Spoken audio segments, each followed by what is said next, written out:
Sills, happy Monday to you. Welcome aboard. We appreciate everyone that comes aboard each and every single week here on the National Football Show with Big Sills. Thank you guys so much. Hope you all had a great weekend. For the record, just when you think Jimmy Butler and that Heat team are not going to be there and they're going to get swept, what happens? Heat culture, Heat attitude. They're going to fight you, man. I'm gonna make this point to you about certain teams. You know, this goes into what the Eagles did last year better than any football team, and that includes even the Kansas City Chiefs. Do you know what that is? The Eagles fought, and they fought for 17 NFL weeks. They showed up every single game last year. You can't say that about every team. You can't. You cannot say that about every single team in the NFL. Shit, the Colts ended up beating the Chiefs early on in the season. So, to me, I love teams that show up because you know why? The resiliency of some of these teams. Dude, you can't coach that. Let me put a point out here to you. You can't coach desire. You can only recruit it and draft it. You can't develop that. You can't. You're just that. You got a dog mentality about you. You were born with it. I think that's innate. That you just are constant fighting for something. Like, I don't think Bill Belichick coached Tom Brady into being a fighter. I don't think anything coached Jalen Hurts into being a fighter. I think Jalen Hurts is that guy. I think he's a fighter. And guess what? I think that's what the Eagles are investing in. Okay? I think they're investing in that. They're investing in the fight. Here's the one thing you know when you give Jalen Hurts the money. Jalen Hurts is not going to take that contract and that $255 for granted. Whereas you see some of the people take that money for granted. And what happens? Either they get a different attitude, have a different position or disposition with players in the locker room. Dude, I love watching teams like the Heat. Boy, I'll tell you this. I don't know if they have the persona of Eric Spoelstra, but they sure have the identity of Pat Riley. It just reminds me of Pat Riley. I love watching anybody who fights like that. I really do. Okay. As you know, some of the things that people say, okay, they come here for breaking news. I don't call myself a journalist, but you know Big Sills knows a ton of folks. Last year, I think the last 2 years maybe, we've had Marty Callner on. You know who he is, right? He's the creator of Hard Knocks. And HBO is debating whether or not the Eagles would be a team or a candidate to be a Hard Knocks team. They haven't named it yet. Usually they name that, and usually they kind of have the team in mind, or at least 3 teams in mind. Okay? 3 teams in mind for Hard Knocks. Are the Eagles a good candidate? And would you want to see the Eagles on Hard Knocks?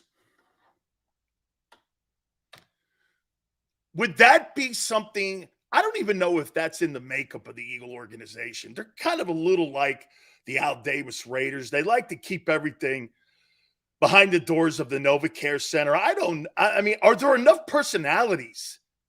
Oh my God, Kelsey would be unbelievable on Hard Knocks. Callie Green goes, no, thank you. Wait a minute. Could you imagine Kelsey on, he'd be an even bigger star. Have Kelsey Let's see who else would be. Jalen would be as boring as ever, but that's okay. Okay. A.J. Brown would be great. I think Jordan Mailata would be great. How about the singing O-lineman? Carter and Jordan Davis would be a hell of a story. Slay, Big Mouth Slay. Hey, right? Big Mouth Slay. That's what I call him. BG would be great. He would. Brandon Graham would be great. Would you like to see the Eagles on Hard Knocks? Yeah, I'd be cool with that. How about Sirianni? Holy shit. Sirianni on Hard Knocks. What do you think, Tone? Hard Knocks, Eagles. Why not, man? You just gave a guy $51 million. Give me a break, dude. I mean, everything's in front of this team. It's the best team in the NFC, least on the roster. Why not? Let the nation see this team. Why do you got to hide it? Or you just want to make it all about ball? It's okay.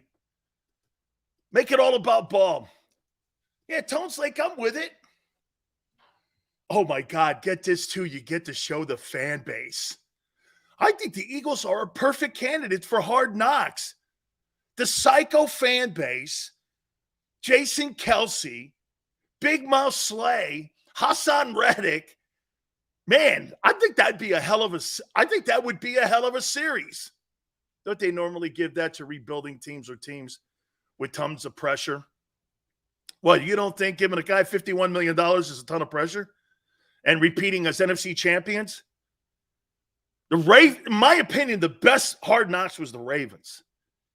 Okay? The Super Bowl champion Ravens. That was the best Hard Knocks so far, in my opinion. And that was the first one. The Philly media, too. The media scrums. Yeah, man. I love that. Dude, I think the Eagles would be awesome for Hard Knocks. I'm going to get Marty Caldner on. Marty Caldner has some say on what teams the league has, I believe, if I'm not mistaken, I think the Eagles don't have to. And if there's some sort of parameters when it comes to picking the team for the Hard Knocks that the Eagles don't have to. Okay, but man, that'd be great for branding.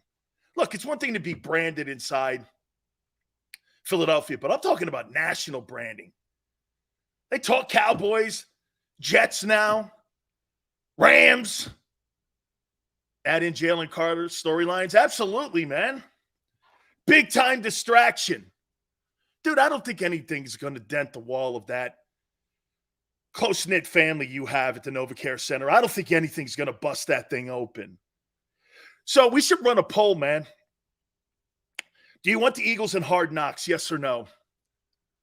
Like, hey, Tone, if we could do that, Philly media is enough to deal with. Callie Green, psycho fan base, yes, Sue.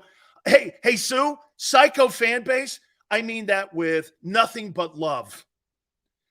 Okay? Nothing but love. That's not a shot. That's not a shot.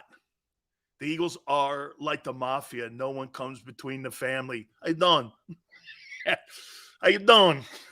If we're going to do anything stupid to one of the family members, we all, including, we have to have a tailgate. And we all have to meet. And then we all have to decide. So at Lincoln Financial, we'll have we'll have the consiglieres. We'll all sit around. We'll have a cookout, get the brats going, get all that shit going, get the cookout going. And we'll sit down and we'll go, what do you think? How you doing? Too bad you don't have the wing bowl anymore. You sit down having the wing bowl. But see, nowadays in the Me Too stuff, we can't have strippers and half-naked chicks any longer. Sorry, Sue. But we can't do any of that. It's a completely different world now, right? So yeah, no. I don't know. I don't think the wing bowl would be in any longer.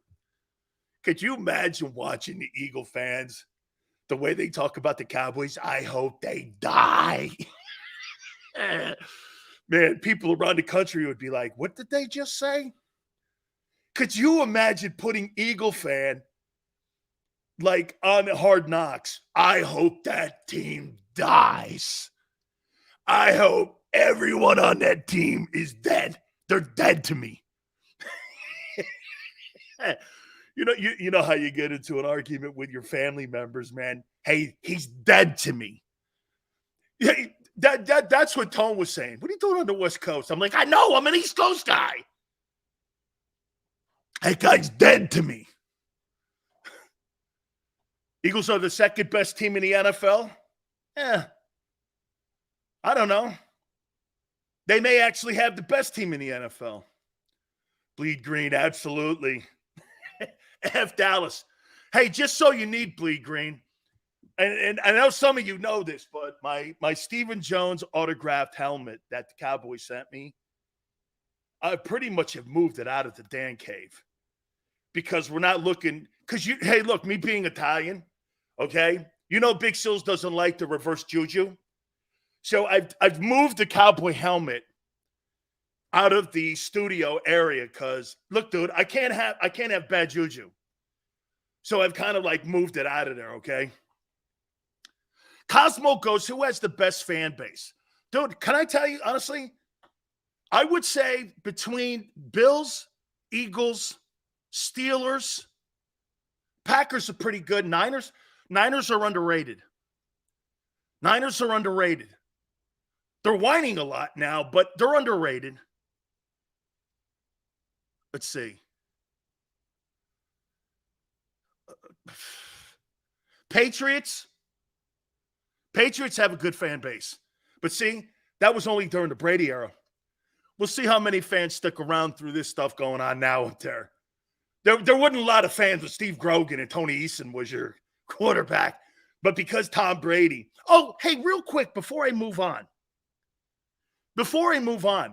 So explain this one to me. So Tom Brady is now a minority owner of the Raiders, right? And he's just being sued for the FTX scandal for defrauding investors. How'd that work out? How did the NFL owners approve him being a minority owner of the Raiders and Mark Davis selling him a minority share of the team when he's under investigation for defrauding fans? I'm not suggesting you that Tom Brady knowingly defrauded fans. But, hey, if you're in the car and somebody robs a 7-Eleven, you're called an accomplice. Okay? That doesn't excuse him. He was in the car. Okay? He was in the car. Yeah, but he didn't mean – oh, hey, I know, man. I was in the car, too. You picked me up, and I was sitting on the side of the road, and I was looking for a ride home, but the guy robbed the damn 7-Eleven. You are an accomplice.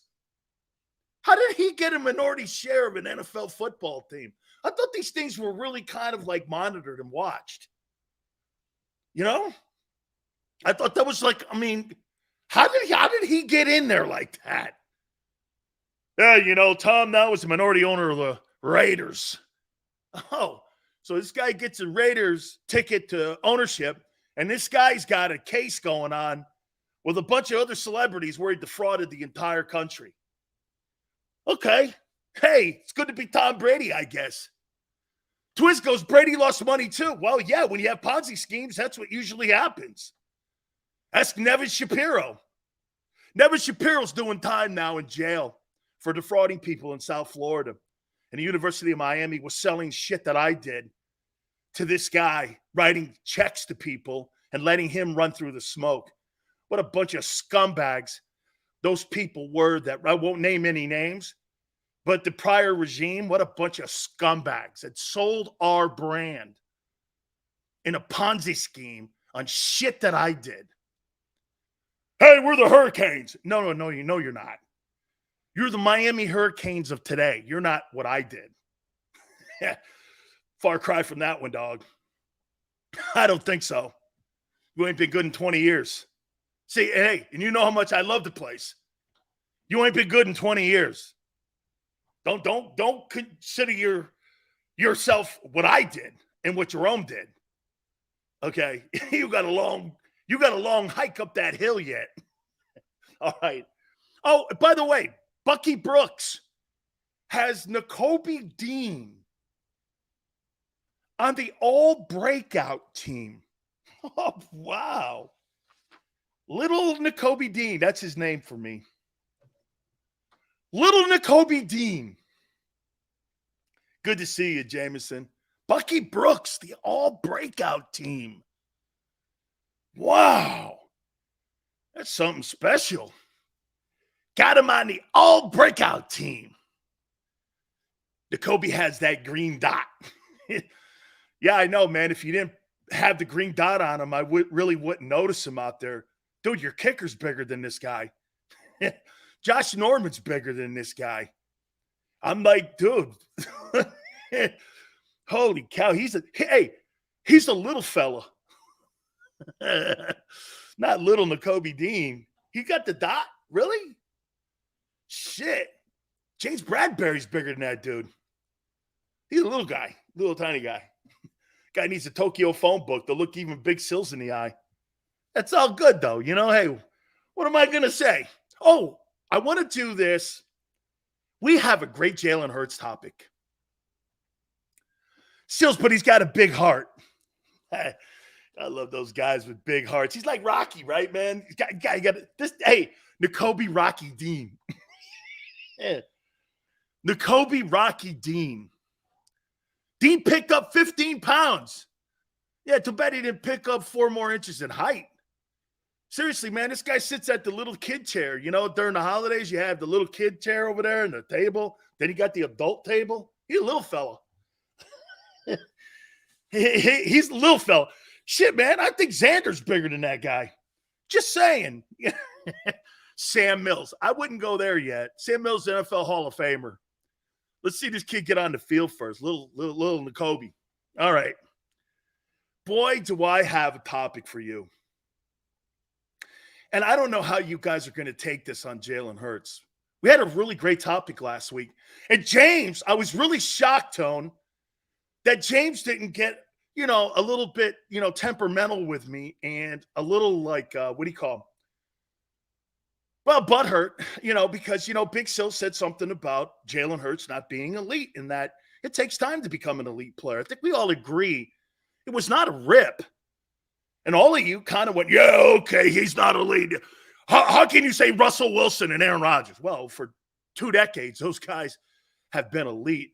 And because you thought they had bad years last year, that just shows you the level of play that they've had for 2 decades. Hurts has played 1 season. He's played 1 season. Now, I'm not going to relitigate that conversation we had. I'm not going there. Here's where I'm going with it. I saw statements coming out of the OTAs, and I liked them. By the way, I'm pretty impressed with what's going on with a couple of ball players there at the OTAs for the Eagles. I'm pretty impressed. But let me start here. And these are the quotes coming out of OTAs. Eagles expect another major jump in Jalen Hurts. Now, I'm asking you, what does that mean? Another jump. Expecting him to get to another level. What does that exactly mean? I don't think Jalen Hurts is going to make another step. Now, I want you to follow along. I'm not saying he's going to get worse. But what are you expecting him? Do you think you're looking for improvement in more numbers? Jalen Hurts is not going to get any better than what he is. Jalen Hurts is going to get better at what he's doing and who he is. He's not going to be a 5,000-yard passer, 4,500. His decision-making is going to get better. That's what's winning the games for the Eagles. He didn't put up gigantic passing numbers. Do you know what dominated teams last year? Jalen's decision-making. He's going to get better at being more comfortable with how he wins games. You're looking at it wrong. I heard people say 4,700 yards passing, 35. That's not where you want improvement. You want improvement on decision-making. You want improvement, watching every player benefit from having Jalen's decision-making. Look at the two players, actually three players, that benefited from Hurts having the year he had. Miles Sanders had a career year, A.J. Brown had a career year, and Devontae Smith had a career year. As I said to you, Geno Smith had higher passing numbers, completion percentage, touchdowns, everything. More attempts, more completions. He was a better passer than Jalen Hurts. Again, that's not the story, though. Jalen Hurts is not, you're not going to see gigantic improvement in numbers. What you're going to see is other players like Dallas Goedert, DeAndre Swift, improving and having career years because the quarterback makes the right decisions. Jalen Hurts is not going to improve to what you see with Joe Burrow and Josh Allen. He's not going to be that. However, he's going to limit the turnovers. The other guys are going to benefit. He's the Pied Piper. That's what I want to. I want to see Jalen Hurts' decision-making continue to improve, and you won't lose a game. You're right. If you're going to gauge Jalen Hurts on numbers, you're looking at what he is and who he is in the wrong way. His decision-making is what's dominating. How many times have we watched quarterbacks throw for 400 yards and get beat? The way he goes down the sidelines, instead of taking a loss on the play, he'd rather throw it out of bounds. That's decision-making. That's not taking minus yardage plays. He is by far more patient and smarter than Lamar Jackson and Josh Allen. But for you guys to sit here, we expect Jalen to make the next leap. Exactly what is that? Dude, he is going to continue to hone what he is. You may see some fluctuation in numbers, but to me, I'm not gauging him on his numbers. I'm going to look at what the team has done under his direction. He did not have a tremendous passing year. Okay? But guess what? With his style of play, running and passing, everyone around him had a career year. That's the secret sauce in this guy. That's what the Eagles are paying. They're paying for that. For him to continue to make everyone better around him. Tom Brady didn't win a Super Bowl having a career year. Tom Brady had Super Bowls making Amendola, Edelman, Welker better players. All them wide receivers that he had. Deion Branch. That's what makes him and why you're paying him. You're not going to pay a guy $255 million for 3,700 passing yards. Still, he's in his second year. I know. I think you jumped the gate a little bit. You had one season, but they're gambling that, get this, they're not paying Jalen Hurts for those numbers. I get it now. They're paying Jalen Hurts for his decision-making prowess, and they want his experience to improve. And with experience comes poise and patience. And they believe they have the right guy to do that with. That's why they're paying this guy that. You see, when you gave Carson Wentz that money, you were expecting big numbers. Shit, Wentz put up big numbers. But at the end of the day, Wentz came back to earth. Because why? He didn't have the intangible that Jalen has. You know what that is? A work ethic to get better in decision-making. What's the one thing that we constantly criticize Carson Wentz for? His decision-making. Pat, duck, sack, fumble, scoop, score, field goal, down 7, down 3. Before you know it, your team's killed, and you're a 4-win team. That's not going to happen with that kid. Tone goes, people have to ask themselves the question, do they want Hurts to have big numbers and lose or less numbers and win? Ask Kirk Cousins how those big empty calorie, or Dak Prescott, how those empty calorie numbers fit. Dude, you don't want Jalen's numbers to go up. They're going to go up. You know where they're going to go up? They're going to go up in yards per carry with less carries. His accuracy is going to continue, and players around him are going to have career years. And it might lead to a 4,000-yard passing season. It might not. Who gives a shit? If he's making the right decisions, that's the next step here. Remember something. Stats are overrated.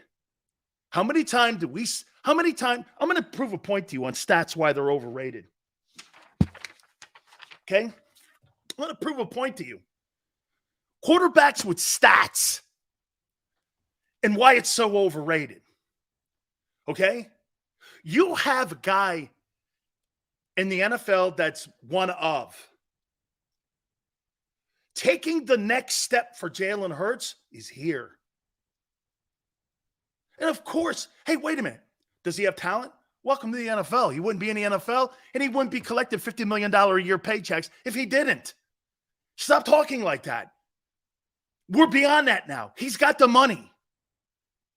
You see, I'm going to tell you this too. In the process of evaluating Hurts, I'm learning too. I'm changing my opinion of the drop back quarterback too. He's doing that for me. But you know what? Here, hey, Tone, everyone, I haven't changed my opinion on Josh Allen and Lamar Jackson. Those two guys are not going to win Super Bowls unless they get smarter.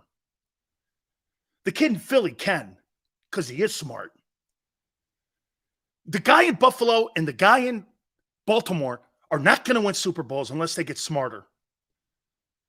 And they got a ton of talent. Jalen is the consummate Tom Brady overachiever. Dude, give me overachievers.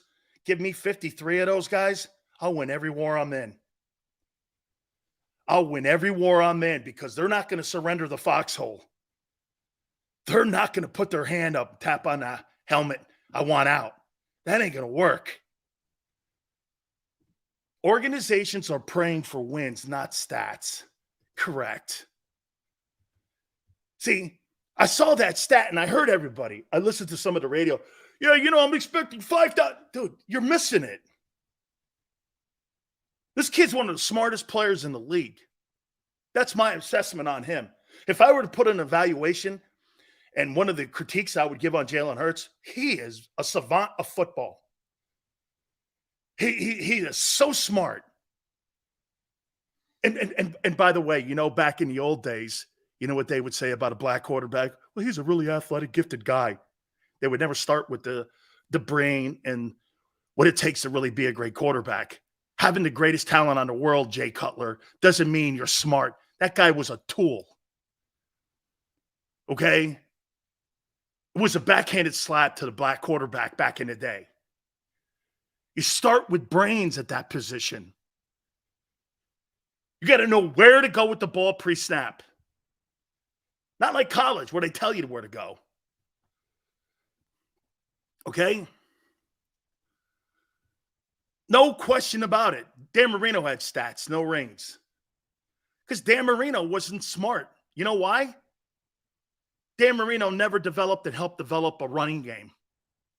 Jalen Hurts has got the best running game in the league. That's where it starts.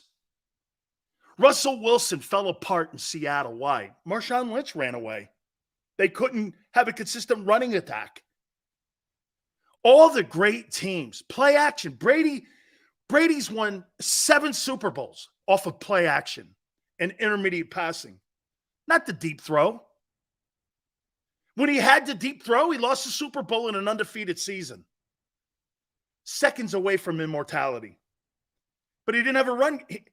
He didn't have a run game that year. This kid here is going to get better in his process. That's what the Eagles are investing in, is his process. Let me give you guys something here. Just because you get paid don't mean you're successful. Here are the top 10 highest paid players going into this year. Lamar Jackson, $52 million as of now. 1-3 in the postseason. I hope you get a better investment than that. Jalen Hurts, $51 million, 2-2. Still yet to be written. And coming off an improved year, no question. Aaron Rodgers, $50 million, 12-10, one Super Bowl. I don't know. Right? Makes you relevant, keeps you in the game. You're going to constantly be a division champion, or at least in the conversation. He's probably worth it because he keeps you relevant every year. Okay? Keeps you relevant every year. That's when you pay these guys, you want to be relevant every year. Correct? Russell Wilson, 48.5, 9-7 in the postseason. He kept Seattle afloat. But look at these numbers: 1-3, 2-2, 12-10, 9-7. Kyler Murray, $46.1 million. He's 0-1. Arizona's not relevant. Well, I mean, early in the process, but he's not relevant, or the Cardinals aren't relevant. Okay. Deshaun Watson, $46 million, fully guaranteed, $230. He's 1-2. Okay, well, yeah. Here's Patrick Mahomes, 11-3, $45 million. Dude, you want to hear something? You take Russell Wilson or Patrick Mahomes off this list, the records for all these players are 25-26 for the highest paid quarterbacks in the league. Here, Josh Allen, $43 million, 4-4. Matthew Stafford, $40 million, 4-3. Dak Prescott, $40 million, 2-4. I mean, there's not a lot of winning outside of Mahomes here. So just because you make the money, don't mean you're delivering. What it means is you keep some of these teams relevant. You keep Baltimore relevant because Lamar can play. Hurts is on a stacked team. And Howie's done a great job keeping that. Here, I'll tell you.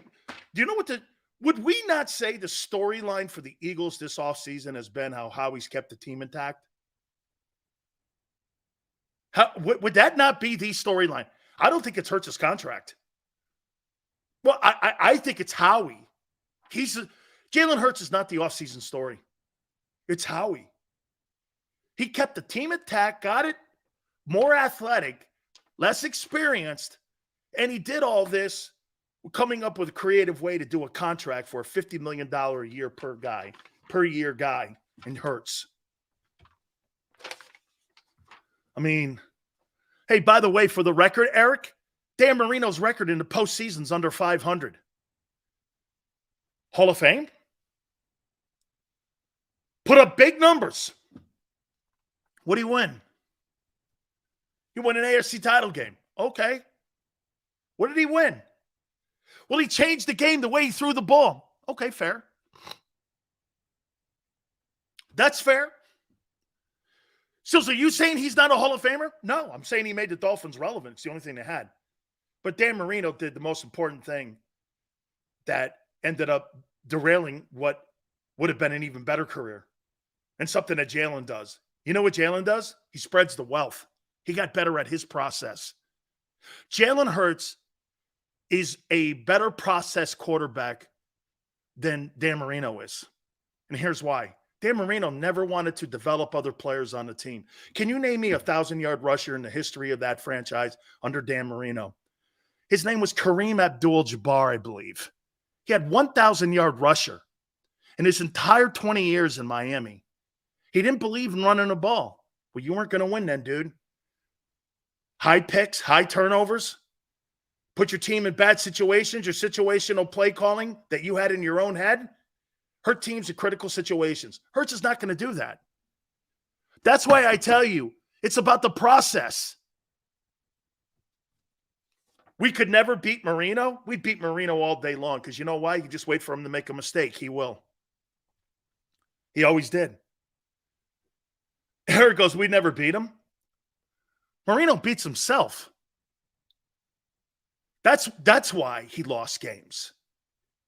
2 AFC championship games in his entire career. I don't know. Sounds like an underachiever to me. Sounds like underachieving. Hey, I say this about Peyton Manning. Peyton Manning won 1 Super Bowl with all that talent in Indianapolis. He underachieved. 1 Super Bowl? You had a Hall of Fame coach in Dungy. You had 2 Hall of Fame wide receiver in Wayne and Harrison. You had Dallas Clark. You had an offensive line that was intact for a decade. And you had Tom Moore as your OC for over a decade. And you won 1 Super Bowl? That's underachieving. Okay? Eagles were awful against Marino. I'm not talking about those Norman Braman shitbag offensive football teams that played against Dan. I'm talking about these complete teams now that we see, like the 17 team.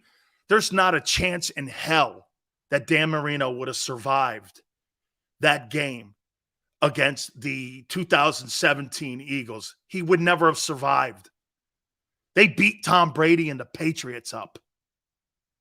At the end of that Super Bowl, the Patriots were waving the white flag like they were France in World War I.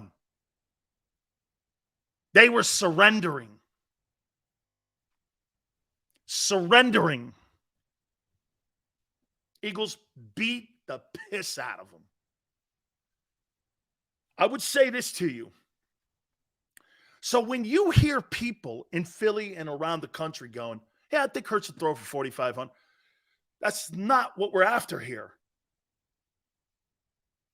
Hey, at the end of the year, if it adds up that he has 4K and everyone else has benefited from it, look, let me tell you this. I've never seen anything like this stat before in my entire life. You had 2 1,000-yard receivers, and you didn't have a quarterback throw for $4,000, let alone 5,000 yards? I've never seen that. You had a quarterback throw for under 3,800 yards, and you had 2 guys, 1,000-yard receivers? I'd like to look that number up and go back in history and see what the quarterback's numbers were on teams that had multiple 1,000-yard receivers and see what the quarterback's numbers are. That has to be one of the lowest totals in the history, but they were situationally done correctly. Look at the yards per catch. Look at you also know why those guys had great years. Look at the lack of turnovers that were on the team. I think the Eagles led the NFL in least amount of turnovers. Okay? Dan Marino. Dan Marino didn't want to take coaching. He was a baby. Okay? And I'd say this to you, Eric. I've said it before to people. He's not your most accomplished quarterback in Miami Dolphin history. Bob Greasy is. Someone go, Sills, you're trying to say Greasy was a better talent? No, I'm not trying. I never told you that Tom Brady was a better talent than Aaron Rodgers. But a guy that won 3 AFC title games, and one of those teams was undefeated, and the only undefeated team in NFL history, and he won 2 Super Bowls and 3 AFC titles. Marino has nothing on his resume like that. Oh, and by the way, Greasy has a Hall of Fame ring too. So where's the accomplishment for Marino over Greasy? This is a team sport. This is a team sport. The more accomplished hey, between Aaron Rodgers and Brett Favre, you think he's more accomplished than Bart Starr? Starr won 5 titles in 9 years under Lombardi. I don't know. I don't know. Right? I think Jalen Hurts has already surpassed Donovan McNabb as the all-time Eagles' best quarterback. I would say this to you. Now he has to put years together, Philly born. Now he has to put the years behind it. You see, how about this? I think this is a better I don't know. Do you think this is a statement that's true? Donovan McNabb right now is still the greatest quarterback in the history of the Philadelphia Eagles. But Jalen Hurts has the intangibles to take that place. He just needs to be elite every year. See, I think Philly born, you make my point. When you look at the two quarterbacks that would lead you, if you had a pick between Jalen Hurts and Donovan McNabb to take your team across the finish line to win a Super Bowl, who are you picking? I'm not picking McNabb. I would never pick that guy. I think he's a loser. I would take Jalen Hurts in a second. In a second. Shit, I might take Jaws over Donovan. Jaws had guts. McNabb was petty. Bitched at his teammates for their own successes. Dude, he didn't hate T.O. because T.O. had a big mouth. He hated T.O. because T.O. was a better player than him. That's why he hated him. When Deshaun Jackson got the distinction of being the first guy to be a Pro Bowler at both special teams and wide receiver, he hated that too. His pettiness is what makes him a loser. He's a loser. I mean, and now he's come back to Philly with his hand out and his head down, looking for forgiveness of how he treated fans and how he treated the media. And that's why he still keeps that argument going with T.O. after 20 years. It's him. Okay? Because T.O.'s right. He's not wrong. Well, one guy destroyed the locker room. Huss, that's your responsibility as a quarterback in this league to make sure that that locker room gets along with everybody. Everyone. Ask Tom Brady. Ask Jalen Hurts. Look at all the personalities that these quarterbacks today have to deal with. When you've got a shitty attitude, Kyler Murray or Aaron Rodgers, you don't win at critical moments. Why? Because your own self-serving needs outweigh the betterment of the team. The sacrifice of one is worth the pain of not having to sacrifice the many.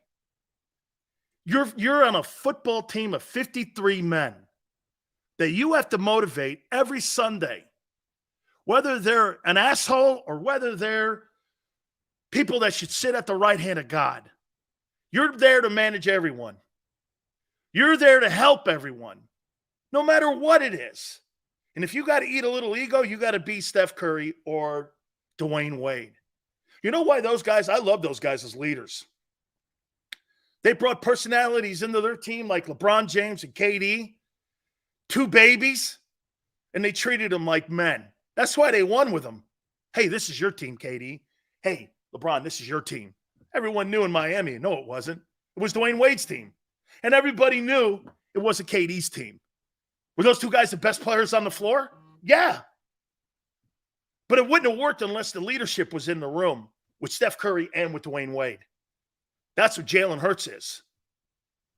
Okay? See, Jalen Hurts not only reads the field, he reads the locker room. Something Wentz failed at massively. That's what makes him a $255 million gamble that the Eagles are willing. Can you imagine all the conversations they had? And to go like this, nobody in their right mind goes like this. Here's $50 million for a one-year wonder. So you think he's a one-year wonder? Let's talk about it. What are we paying for here? You know, Wentz, we gave the contract extension. What separates it? It's the man. It's not the numbers. It's how he processes his life. It's how he processes the game. He's being paid for his brain, how he sees it. So when you guys keep going, don't think, and I always try to tell you guys this, try not to think so micro. Think more macro when you're talking about great superstar players.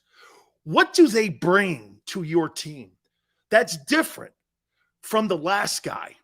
Dude, I'll tell you one thing that the Eagles have that probably helped them through the process with Hurts is that they had the failure of Wentz. Okay? Not a very tough guy. I'll make a point to you. Jalen Hurts couldn't raise his arm according to what Peter King said when he played in that Giant game. Couldn't raise his arm. I guarantee you Carson Wentz doesn't play in that game. I guarantee he doesn't play. That Seattle game was the last straw for Howie. Okay, not only is he not a good locker room connection guy, he's not tough. Mistake. Didn't have the right coaches around him. Frank left. You had a coach in Doug who was fighting for more autonomy because he was protecting them. He wanted to get better players around him. Howie had given up on him. He's not tough. See, Doug's loyalty cost him a job in Philly. I see it now. I got it. I completely got it now. They paid $250 million on a guy on what he is and who he is. Not what he's going to. They want him to get better at being Jalen Hurts. You guys want him to be Joe Burrow. You guys want him to be Josh Allen. He's not. He's not going to be ever any of those guys. But you know what Jalen Hurts? You know what Jalen Hurts' numbers are going to be in a game? 275, 65 yards rushing, 2 touchdowns. You put those numbers up every game, not turning the ball over, you'll win every fucking game you're in. How many times do we see this? 450 yards passing, 3 touchdowns, 2 picks. 2 picks come at what? The worst time in the game because he's forcing it late. Josh Allen. You're going to win with Hurts' stat line more than you're going to win with Josh Allen's stat line. 3 touchdowns, 2 picks. Hurts, 2 touchdowns, 275, and multiple ways of moving the ball. 60 yards rushing, 275, 300 yards in total offense every game. No turnovers and 2 touchdowns. You're going to win every game you're in. Every game you're in, you're going to win. Or you're going to have a Herculean effort like the guy in Kansas City. That was a Herculean comeback. And for the record, let's put that into perspective. And again, this is all about Hurts' improvement on the next step and what they're saying. Okay? That was the best second half of coaching Andy Reid has ever had. Andy Reid had to put the greatest second half coaching plan together to beat Hurts. That's what it's going to take to beat you. See, as much as that hurt, you still have to take the silver lining here with it. Tell you what, how many quarterbacks in the league could come out and throw at that completion percentage and do what he did and beat the Eagles? I don't know if there's any. It not only, Eric, took a superstar, but it took a superstar coaching effort in that comeback. You guys are looking at this. Okay?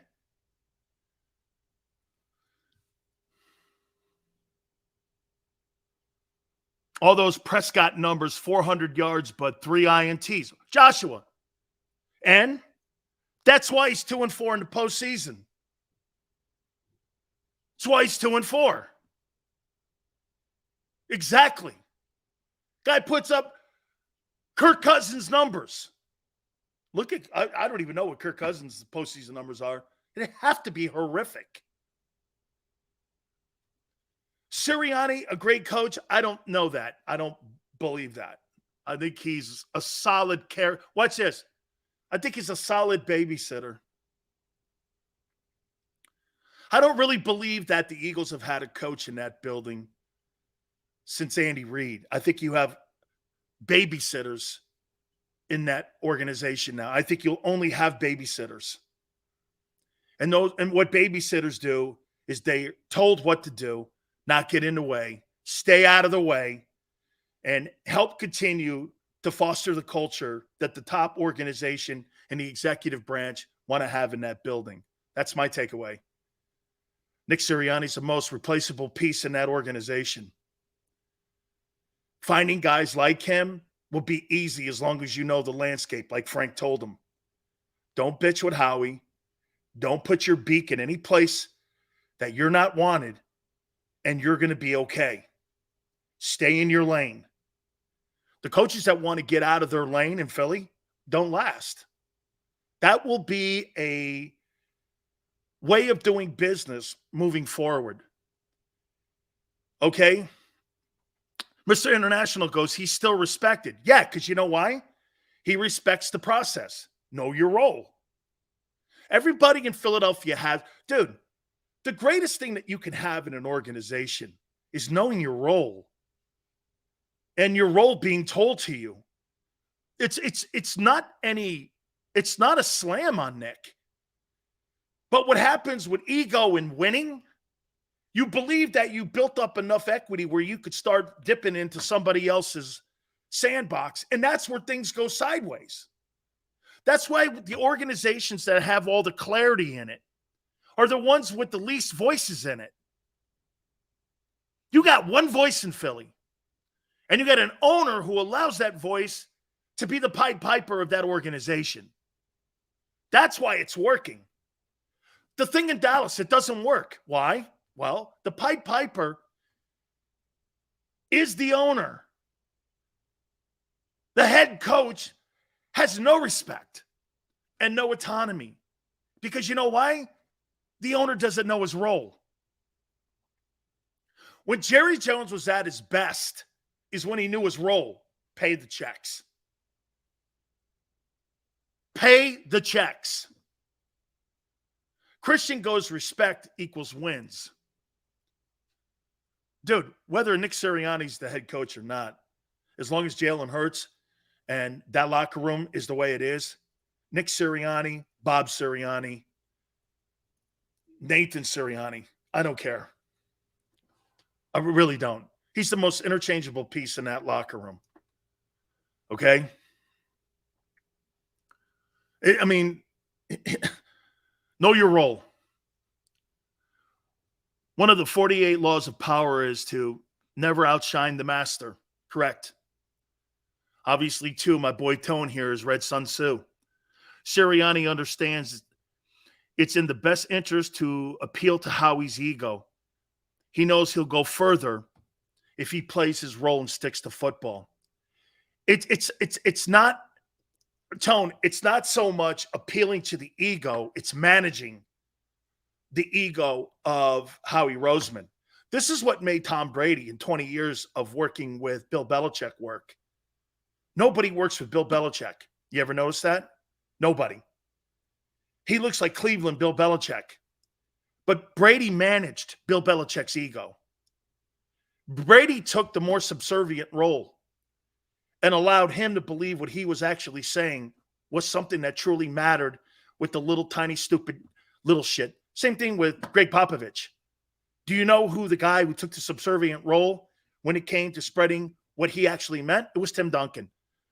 The Spurs have not been the same since Duncan's been out of the building, and the Patriots have not been the same since Brady's been out of the building. It wasn't just because of their spectacular talent.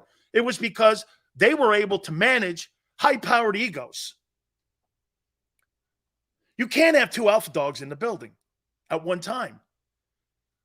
They'll annihilate one another. So what you do is you manage that. You manage the ego. Brady managed the ego. You see, appealing means that you're constantly saying and doing and turning yourself into a lap dog. That's not what I'm saying Sirianni is. And most of you are right here. The more winning Sirianni gets to, if he's smart, use particular words that won't touch people off. You know, you can use words. Don't ever use phrases like my way, I think. What do you think? You know, we had a conversation the other day, all of us together, coaches he hired. He's going to be more open, Howie. You know, we were talking about we. Never use the word I if you're a coach in the Eagle organization. Fastest way to get fired. We, because why? What does that imply? We, the coaches that you hired, Howie, and myself, who you hired, we're having a conversation that we need more depth in the D tackle position. What do you think? You use we and you. That's managing Howie's ego. That's why he waited at the front door after he put Linval Joseph and Dominic Sue. And he was waiting there for everyone.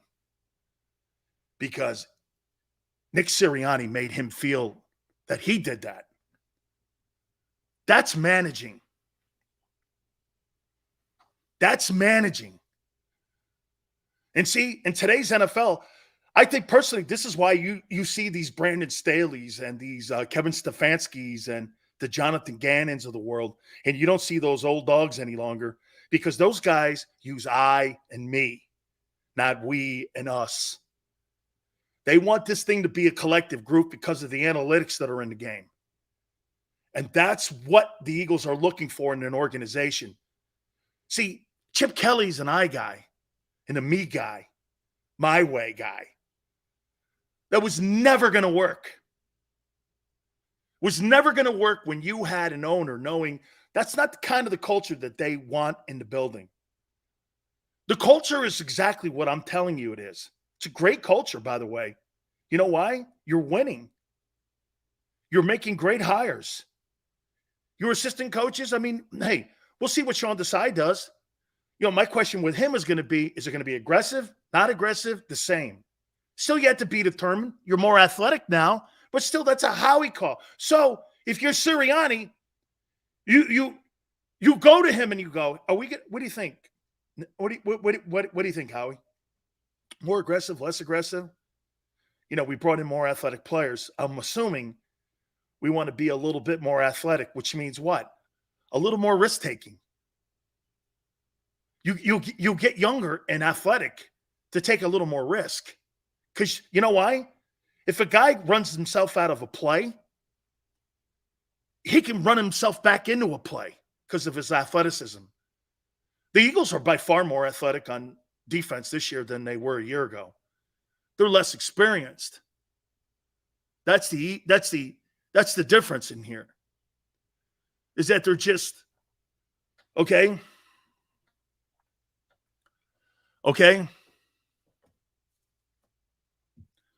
Joshua, I got enough to handle, man. Thank you for saying that, though. Hurts masters in human relations. He'll be ready for the GM job in 10 years. Yale, you know what? Let me put it to you this way too. Let me put it to you this way too. On the great coaches that know how to manage. Jimmy Johnson was a psychology major at Arkansas. Okay, so his background is psychology and coaching. Every player loves to be stroked. Every general manager loves to be stroked. Certain guys you don't have to as much. Some guys you do. That's the key to being in the Eagle branch and in the Eagle organization. Okay? So, just to close this topic up, I got another one. I got a Jordan Davis topic at the top of the hour here. Don't put numbers on Hurts. We want him improving. Okay? We want him improving in his decision-making, getting better at who he is. Dude, hone that. Why in the world would you want him drop? Dude, look at what happened to Brady. Brady got down with Bruce Arians. They were 7-5. They lose to the Bears on that game. They were no risk it, no biscuit. Brady goes, we cannot be turning the freaking ball over like this. We cannot. They went right back to dink and dunk, and they won a Super Bowl. Low percentage turnover plays, being smarter. That's what Tom Brady brought to the Super Bowl, and that's what he brought to Bruce Arians. Dude, no risk it, no biscuit. Don't win any Super Bowls.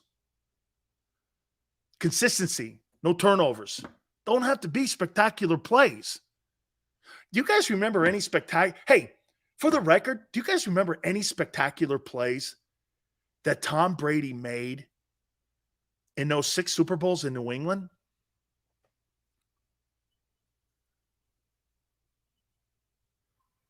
Maybe the pass in the Rams game that put him in field goal position? Maybe that one? Hour 2, our friend Gary Cobb, OTAs this past weekend for the Eagles. We'll talk to him. He was there. Hit the like button. Got another topic. Jordan Davis is on the list. Keep it here on the National Football Show. Do you stream on a Roku, Fire Stick, Google TV, or Apple TV? Now you can watch 6ABC 24/7 with the 6ABC Philadelphia streaming app. And the big story on Action News. Search 6ABC Philadelphia and start streaming today. Go to get your game on.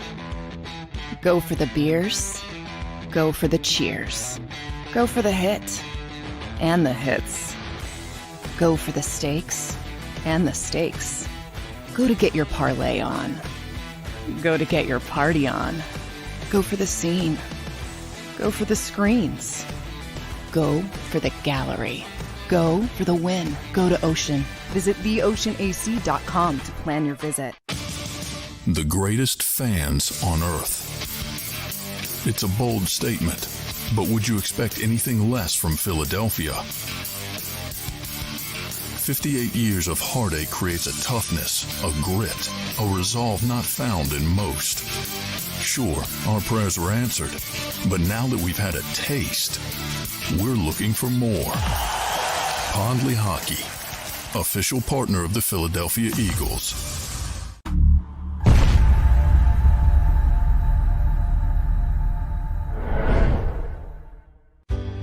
Go passionately. Go fearlessly.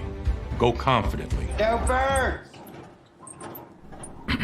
Go confidently towards your goals with First Trust, Philly's hometown bank for nearly 90 years, and the official bank of the Philadelphia Eagles. We're focused on getting you over the goal line. So go with conviction. Go with trust. Go Birds! And go forward with us by your side. First Trust Bank, the official bank of Philadelphia Dreams. Oh, and go Birds. All right, did you know I was the mommy slam dunk champion? Really? Yes, really don't sound so surprised. Let's see it. Oh, you're ready. All right, here we go. Let's hear the crowd. So go to right, go to left, fake a mom. Mama, go up, mama! She did it. Again? You can't avoid gravity, but United Healthcare can help you avoid financial surprises by helping you compare costs and doctor quality ratings. United Healthcare. Uh-huh.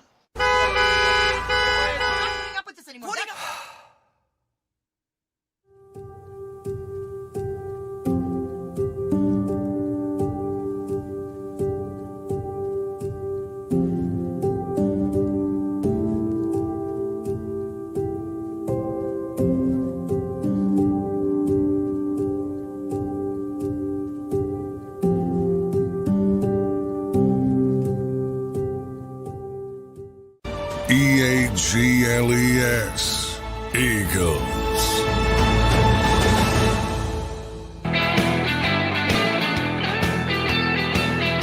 Rick Stills, hour 2. Appreciate you coming aboard. Please hit the like button. You see Trey Lance, hey, wait a minute. I got some more new material for you, Niner guy. You know, because he's been, telling me that I need new material on the Niners. So Last Chance Lance. I posted a nice picture of, or a video of him airmailing passes in drills. Dude, you see that shit like at a junior football camp or like at the Peyton Manning passing camp, where you see these like young quarterbacks airmailing passes. You don't usually see this like at NFL minicamps or OTAs. And you got the third pick in the draft airmailing passes. Guys are like, I mean, he's throwing grounder. This guy should play baseball. He's throwing grounders, high flies. Holy shit. Dude, does that guy suck, man? Signed Jim Drunkenmiller. Holy cow. Oh, my God. Is that guy terrible? Dude, one of the biggest draft bombs in the history of the NFL when it comes to quarterback. Dude, this guy here, man, he's terrible. And you see the coaches going like this, put their heads down. No wonder, hey, there's no question Sam Darnold probably looks like Joe Montana in that building. There's no doubt. I mean, Sam Darnold probably looks like he's Steve Young. You're like, man, that guy's really good. Well, compared to that shitbag, that guy's probably a superstar. Holy cow, this guy's really great. Oh, my God, this guy's great. Oh, man. Dude, I believe they should bring in Wentz, too. Carson Wentz is better than anything they have in San Francisco right now. That's scary. Whew. Dude, so John Lynch and Kyle Shanahan are going to waste that roster with a quarterback who can't get through decent drills with no pressure. He airmails.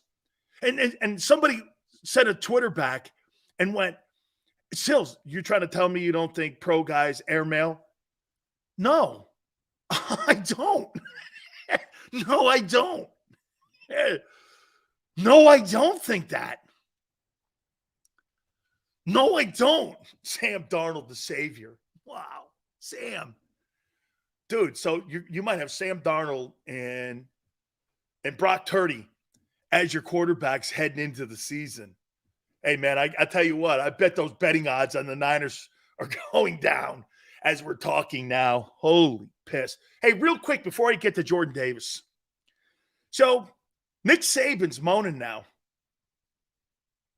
Here's the guy that started that Jalen Hurts was not an elite quarterback. Made us all think that because he didn't want to coach him, gave up on him. So he is the guy. Nick Saban is the reason that most people think of Jalen Hurts and how they think of Jalen Hurts today. Because of him, firing him, taking his job. But no, Bama claims him. How pathetic can you be? You claim the guy you fired. How many businesses do that? Yeah. How many CEOs go, hey, I fired Steve Jobs. And I ran Apple into the ground. But I hired Steve Jobs. Yeah, but aren't you the one that fired Steve Jobs? Yeah, but I hired him. Yeah. Okay. Thank you, dude. Hey, you can't take credit for firing people. Yeah, well, I signed him. You fired him. So get this. So Saban now is getting out recruited by the Texas schools and that oil money. Hey, boy. Sileo, come here, boy. Yes, sir. How much money you want, boy, to go to SMU? This may or may not have happened when I was in high school, but the nil rule wasn't around. Hey, boy, how much is it going to cost us to get that Yankee down here in Dallas? I don't know. Why don't you come on, take a trip down here? Okay, sir. Come on, boy. You got to get on that airplane. I took a private jet twice. This is one of them. Land in Dallas. I'm on Greenville Avenue.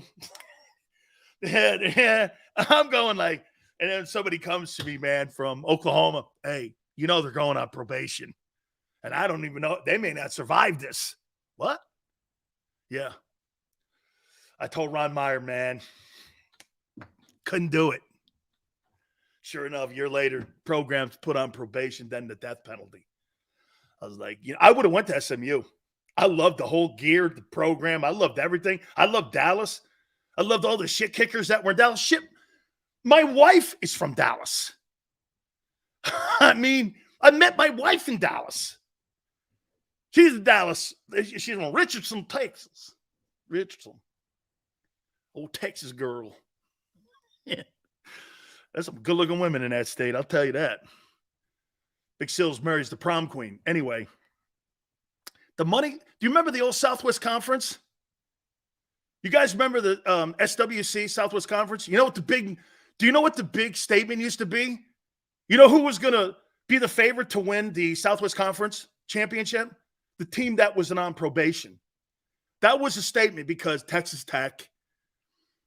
I think Arkansas may have been in that conference too. They had OU. No, they didn't have OU. OU was in the Big 8. That Southwest Conference had all the Texas schools, TCU, Baylor, Texas. It was a hell of a conference. Big money.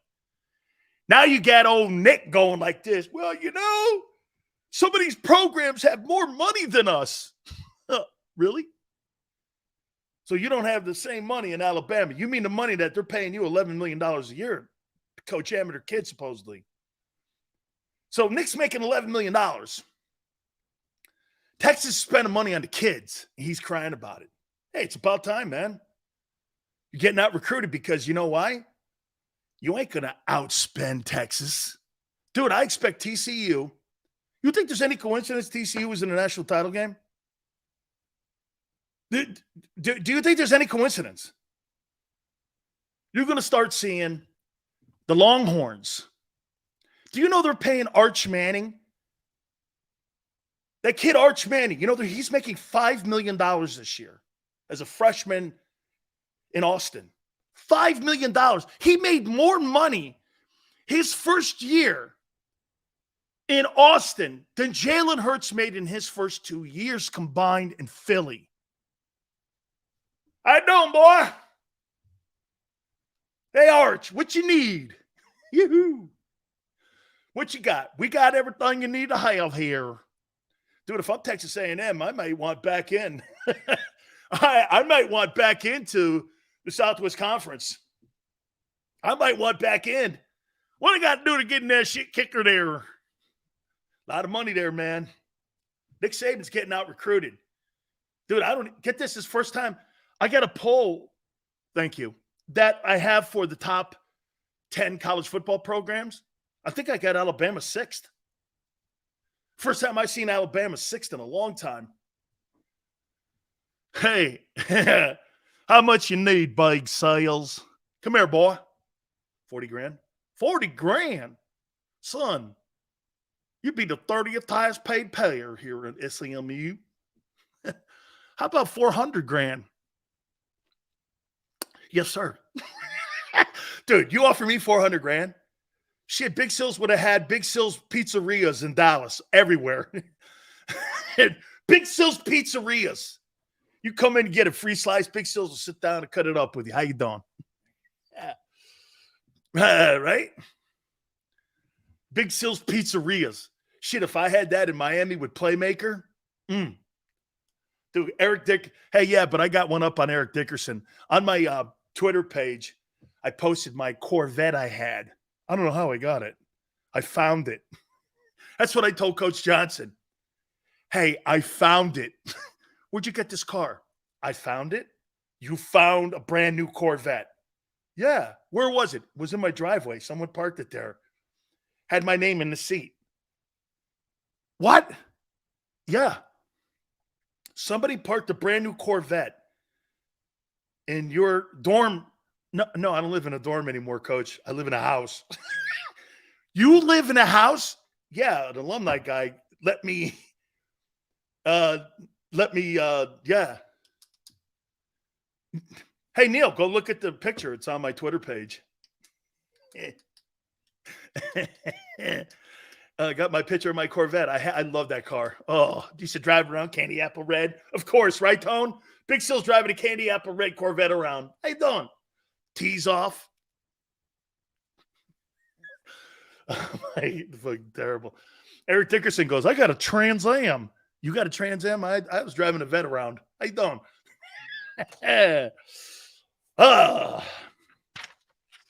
Statute of limitations are up. What do you want from me? Where'd you get the sheets and the towels? Bob, no comment.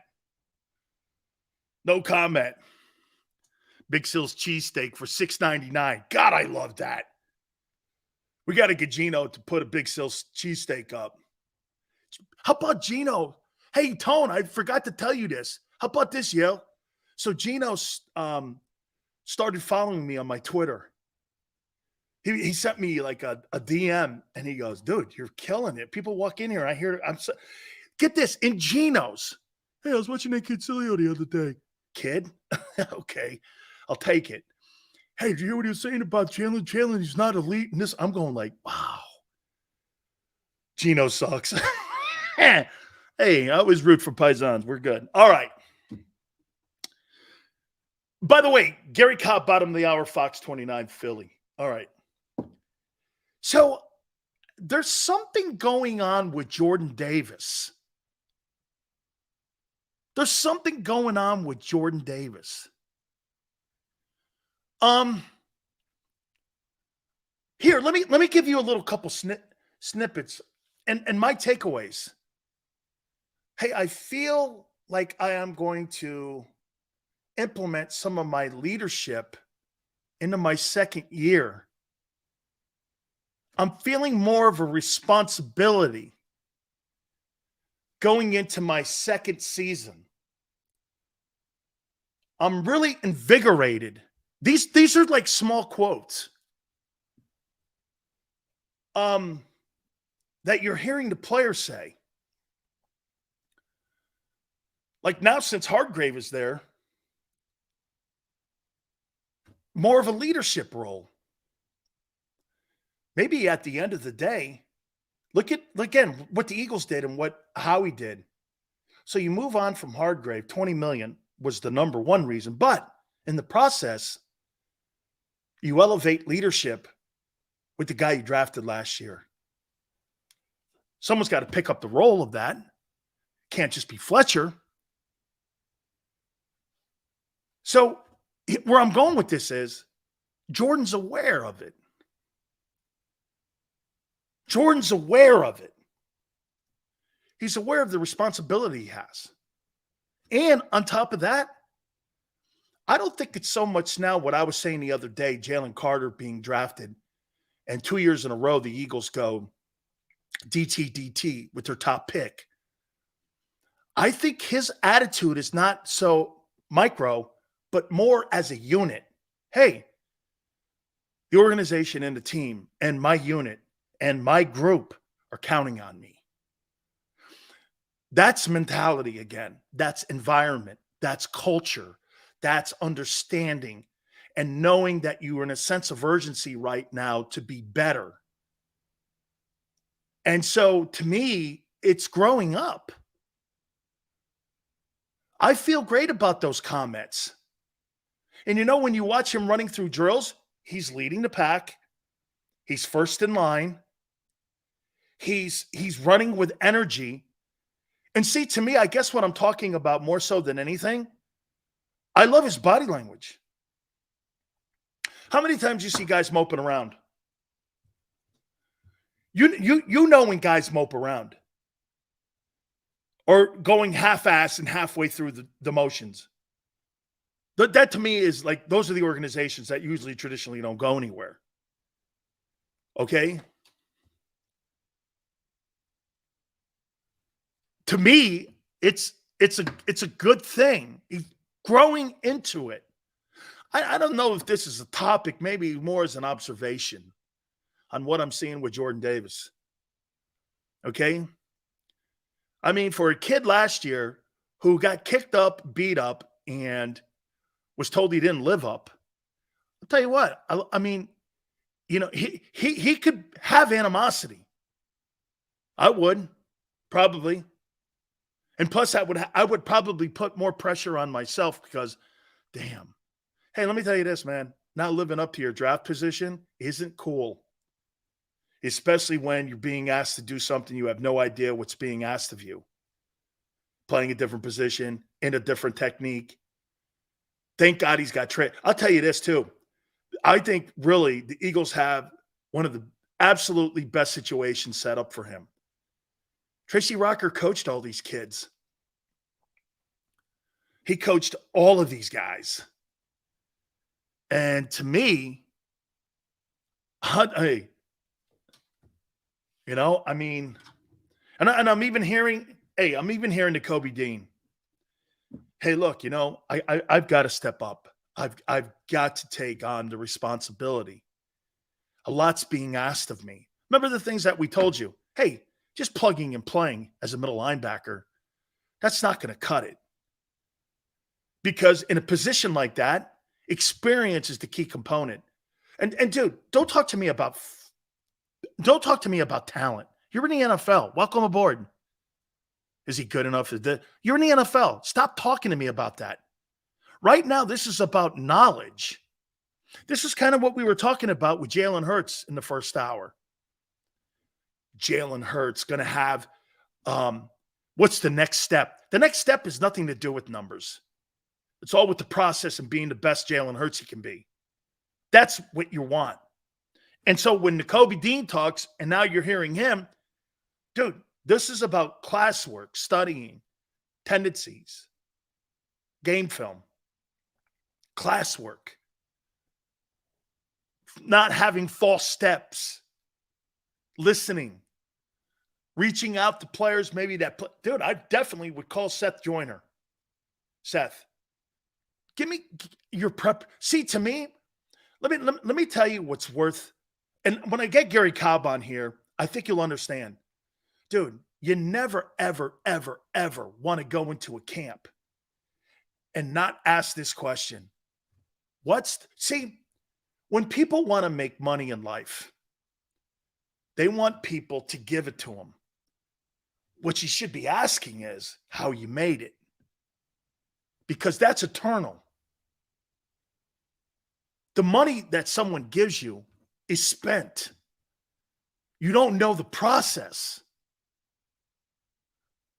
What you need to have is, see, I have a process, whether I'm paid $500,000 a year or $5. I can't deviate off that process. Okay? You have to have a process. Okay? And so the key is, can I have the blueprint on how you prepare and how you are a pro? That's the key to lasting and being successful in that league. I'm telling you. How many times have we seen talented players get into the NFL and they get lost? And you're like this, shit, man. How did that guy not make it? Because he didn't know the blueprint. Baird Brooks had one of the best blueprints on how to make it in the NFL. He believed in a process. That's why he played 12 years. It's why guys like Seth Joyner, Seth's been on this program numerous times, and Seth has told you, hey, I put a blueprint together on what I needed to do to become a successful guy. He was a late round draft choice, but he had to put the extra work in. And guess what? Buddy showed him. Buddy showed him how to win. Buddy showed him how to be a pro. And when you got people like that you trust, like Tracy Rocker, the process and the steps become a little bit more easier to digest. See, this is what you got going on in Philly. Boy, the commonality that you have with one another in that building is so great. All the Georgia guys, okay? All the Georgia guys, I said it last week, they're bringing a vibe of youth and spirit to the team. Yeah, I can't tell you how many times, and I'm before I bring Gary Cobb in. So when you hear a guy like Jordan Davis saying this, hey, more is expected of me. I've got to be a leader. He's first in drills. And when you get rid of Javon Hargrave, like I said, now you take the baton on being a leader.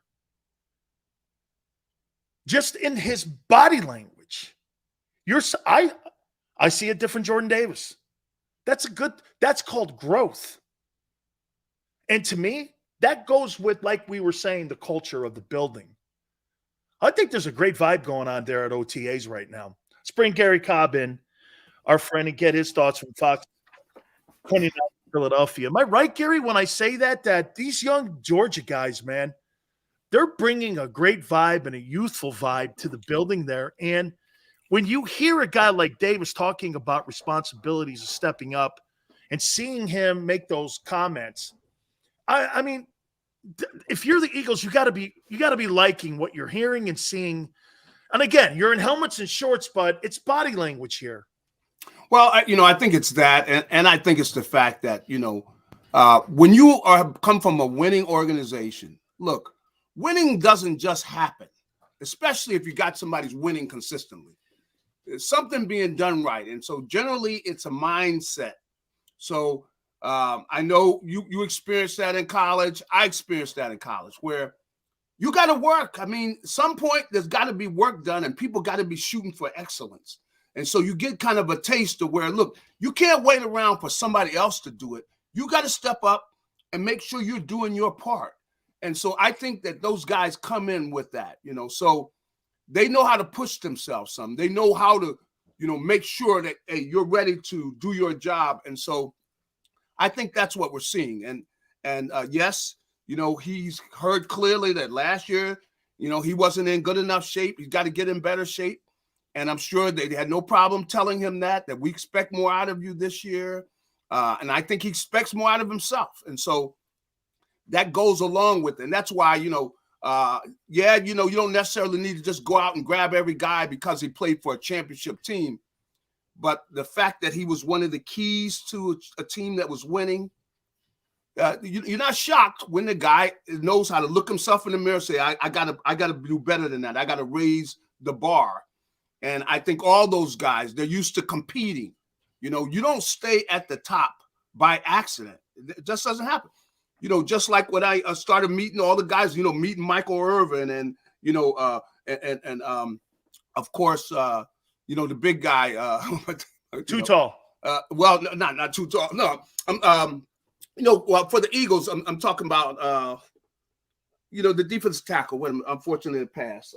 Jerome. When you meet Jerome not going to sit over there and not say anything when guys aren't doing their job or, you're getting beat. He's not over there, just like, okay, I guess this is just what. No, he's gonna start getting fired up the same way he did when he was in college. So you learn, what does it take to win? You got to have people that step up. You got to have leaders.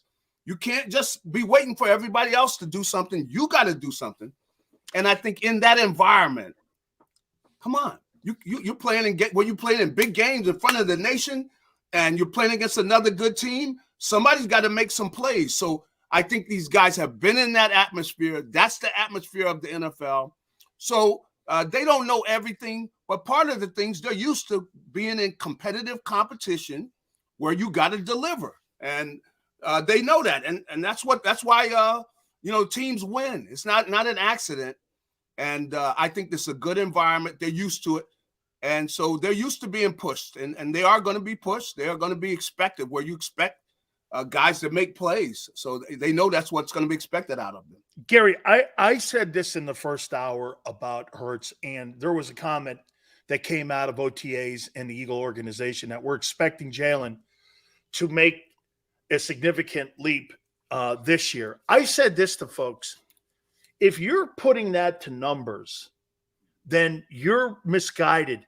I said to me, the reason that they're investing in this guy, maybe this is more of a statement, Gary. Tell me if you agree with it, though. It's more of that I want Jalen Hurts to be the best Jalen Hurts. I want him to be better at decision-making, continuing to evolve that. Yeah. I mean, to put a number like 4,700 passing yards or 30 touchdowns, I think is too micro. You got to think macro with this guy. The more he improves with his patience and decision-making, Don't you think that is what's going to result in the championships and in the wins? Not throwing for 4,700 yards. The players are – look at what he did a year ago, Gary. Yeah. A.J. Brown, career year. Devontae Smith, career year. Miles Sanders, career year. Goddard was on pace, career year. And he didn't throw for $4,000. That's right. I mean, you don't see that. Am I off base? I think you hit it on the head, because they want him to move, take another step up, and I think he's probably going to be able to do that because he sees the field quicker. He's going to recognize things quicker. His decision making is going to be the place where he makes the jump, where he will make the subtle decisions. He'll see something before it even is in his face. He recognizes and is expecting what the other team is going to do. And that a lot of that what he's going to do, predicting what he's going to see the next down, because he's been in a situation. And, this is where quarterbacks, that's why, veteran quarterbacks, you have a lot of confidence in them, because you can't really show them much that they haven't seen. And if they've seen it, then they know where they're going with the ball. Like, you take a Brady. Come on, Brady would look at the defense. He knows where he's going with the ball right away. He knows where he's going with the ball. He knows what he's going to see. And that's where you make those jumps as a quarterback. Because, as a player, playing defense, I know that's really where you get better as a defensive player, because you've seen things right away. You recognize what they're going to do even before the play. You're going, hey, watch the such. And the other team starts looking at themselves like you've been in their huddle, because you know what they expect, formations, all those type of things. And that's what a veteran quarterback, the more years, the more time you see things, you're quicker when it comes to recognition, anticipation. So you're getting rid of the ball a split second, or where you're going with the ball. And that's where they probably will give him more room to, make adjustments at the line of scrimmage. They can do that because he will see, hey, I saw this, I went to this, so you get a lot of that. That's really where quarterbacks continue. And every year he will continue to get better in that area. And that's what separates, a veteran quarterback, not to mention, his ability. That the thing that he made the big move last year was throwing the football. He was accurate with his throws. I mean, deep throws, great deep throws. I mean, he hadn't been accurate like that previously, but much more accurate with the ball. So I think you'll see continued improvement there. But you saw a big jump last year. But you'll continue to see improvement, but it's going to be in the recognition. So you won't just see it right out. You'll just see it with the results, probably. How about this one here? So I get Marty Callner on the program, and he's the creator of Hard Knocks. Mm-hmm. And I was talking to some of my friends at HBO. I'm like, hey, man, what about the Eagles? They just gave a guy $50 million. You got one of the Kelsey brothers on the team. Yeah. You got Big Mouth Slay. You got Hassan Reddick. You got A.J. Brown. Yeah. You got the singing offensive line. You got Mulata. Yeah. You got the guy who's on the bench screaming, the head coach, Nick Sirianni. Mm-hmm. What about it? He goes, the Eagles cannot want to do this, but do you think that organization, you being around it, is that something that's up their lane, or is that something that's not going to intrigue them? Because I think that's a really good team to be on Hard Knocks would be the Eagles. I think they definitely would be a good team. They probably have turned it down in the past, and maybe that's where Jeffrey Lurie comes in and he's a TV guy too, right? Yeah, he is, but maybe he doesn't want that spotlight on them. Yeah. But they would be definitely a great team that the NFL would want on that. But the team has to agree to it. And the whole thing is, do they think it will be distracting? I mean, media is going to be there, so I don't see why it would be that distracting. And the ultimate thing for them is, they got to win. They got to focus. They got to win. So it just would be another few cameras there. I don't see it's going to be a big deal because the media is going to be there anyway. What do you think had a better personality, the 17 team or this one? Oh boy. Well, the 17 team, yeah, they had some personalities. I think of Chris Long was on there. Of course with Jeffries. You know, that's right. You had Jeffries, even though, you know, he didn't talk a lot. I might have to say this group though, because you got Slay, you know, AJ, Reddick. Yeah, Reddick. These guys do talk if you put a mic. Hey, different. these guys do talk, Gary, if you put a mic in front of them. They do talk a lot. They do talk a lot. And I think that, you know, they're on social media talking. So I probably would go with this group that they talk even more. And I think it's the way the league is going. So absolutely. You know, Gary, let me throw this at talk. you here with Sean Desai. Yeah. Do you think that they're going to be more aggressive? Do you think they're going to be as conservative? How are you thinking he's going to use? Because you and I have said this the last 2 weeks. Yeah. They're more athletic, they're less experienced, they're younger, and they're not as deep. So what formula do you think we're looking at here? More conservative, more opportunity to be more athletic, which means I think situational stunts. Or do you think it'll be a lot of the same in what we saw a year ago, or more versatile maybe? I don't know. How do you see this thing playing out in the approach that they'll use with this roster, especially on defense? Well, you know, they are going to, they're going to rely on that defensive line getting there. You know, that's what they're going to be relying on. Now, I could see them playing more man, though, because I think that the fear of the linebackers and safety.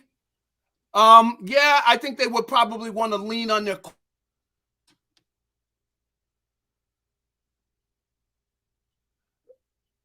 I think we froze a little bit there. Let's see. Hey, Tone, see if we can reconnect here with Gary a little bit here. I think we've froze up here a little bit. So let's see. That to me is going to be one of the question marks. How are they going to use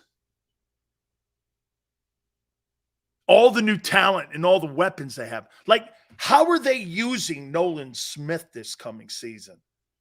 You know, and I do think one of the reasons that they have something to look at is obviously because of Hassan Reddick. So, Gary, just kind of expand on that a little bit, how you think you're going to see this defense implement some of the new players and the youth we have on it this year. Well, you know, the thing is, I think they come into it and they know what they have. They didn't know what they had last year when it comes to the pass rush. You know, yeah, you lose Hargrave. So you think that caught them off guard, those 70 sacks? I don't think they – oh, come on. No, I didn't either. They went into the season thinking they were going to have that kind of consistent pressure. But they come in this year and they know, look, we still got the same guys coming from outside. So, in fact, 3 of the guys that had the 10 sacks, they're still here. So that all had 10 sacks. So we lost one guy, and I think that they still feel like, look, we can get there with the guys. Like, we're going to have the 5-man pass rush. We're going to be doing that, and they're going to probably think they're better because they feel like they, of course, with the young kid Jalen Carter. They feel like they're going to get pressure from, he's going to be able to do some things coming up inside. They expect, and we'll see whether Jordan Davis is able to give them more. There's another kid, the kid Williams, 93. Milton Williams. Milton Williams, that's right. Coming up the middle. I think that they might be able to have that type of a pass rush. So clearly, they're going to rely on them to get there. So, they're not going to change that. Because most of the guys are still here. So I just think that it might be changes in the coverages they use where maybe they don't play as much zone. Maybe they play more man-to-man, and do some things where maybe they send some guys off the corner some. But I think for the most part, they're going to lean on those corners. And with Devontae Maddox, you've got some outstanding coverage corners. So I think they're going to ask them to play man-to-man. I'm going to ask lean on that pass rush to get there. And that way you take pressure off your safeties, because they're just playing deep. And then so you're taking pressure off the safeties, putting more pressure on the corner. Getting home and like you said, getting home helps. Yeah. All your issues. I'm going to ask you one last question here. And I'm going to start asking this to everybody. I think this is a fair question because to me, as you know, Gary, in this league, man, consistency is year in and year out process. It's not a 1-year deal. That's right. How are you so sold and sure that Jalen Hurts is not a 1-year wonder? Well, the big thing that I think is that, the thing that really was the biggest question to me was his ability to get that ball there and be accurate, and the fact that, he was outstanding. I think he's going to get better and better with his decision making. And I think that's probably going to allow him to be less accurate, like he because he's going to know where he's going and everything. So I think that he's going to be able to play near that same level. Again, I don't want him running the ball as much. I want him to just play from the pocket. I think that Did you have this same thought process on Wentz after Wentz had that 4,000 passing year, that he was going to continue to get better? Not necessarily. Okay. But I didn't think he was going to drop off. I'll tell you, I didn't think it. But Neither did I. I didn't know, though.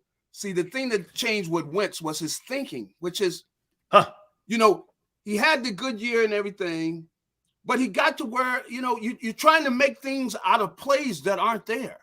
You got to be thinking, take what they give me. Don't turn the ball over. And see, I think Jalen will be able to take care of the football. The He's thing smarter. about Carson is the one thing that's taking him down is he doesn't take care of the football. And we all know you can't win in the NFL if you do not take care of the football. If you're turning the football over, you are losing. It's as simple. It's the number one stat when it has to do with winning or losing, turnovers. You can't turn the ball over and win in the NFL. You can't do that.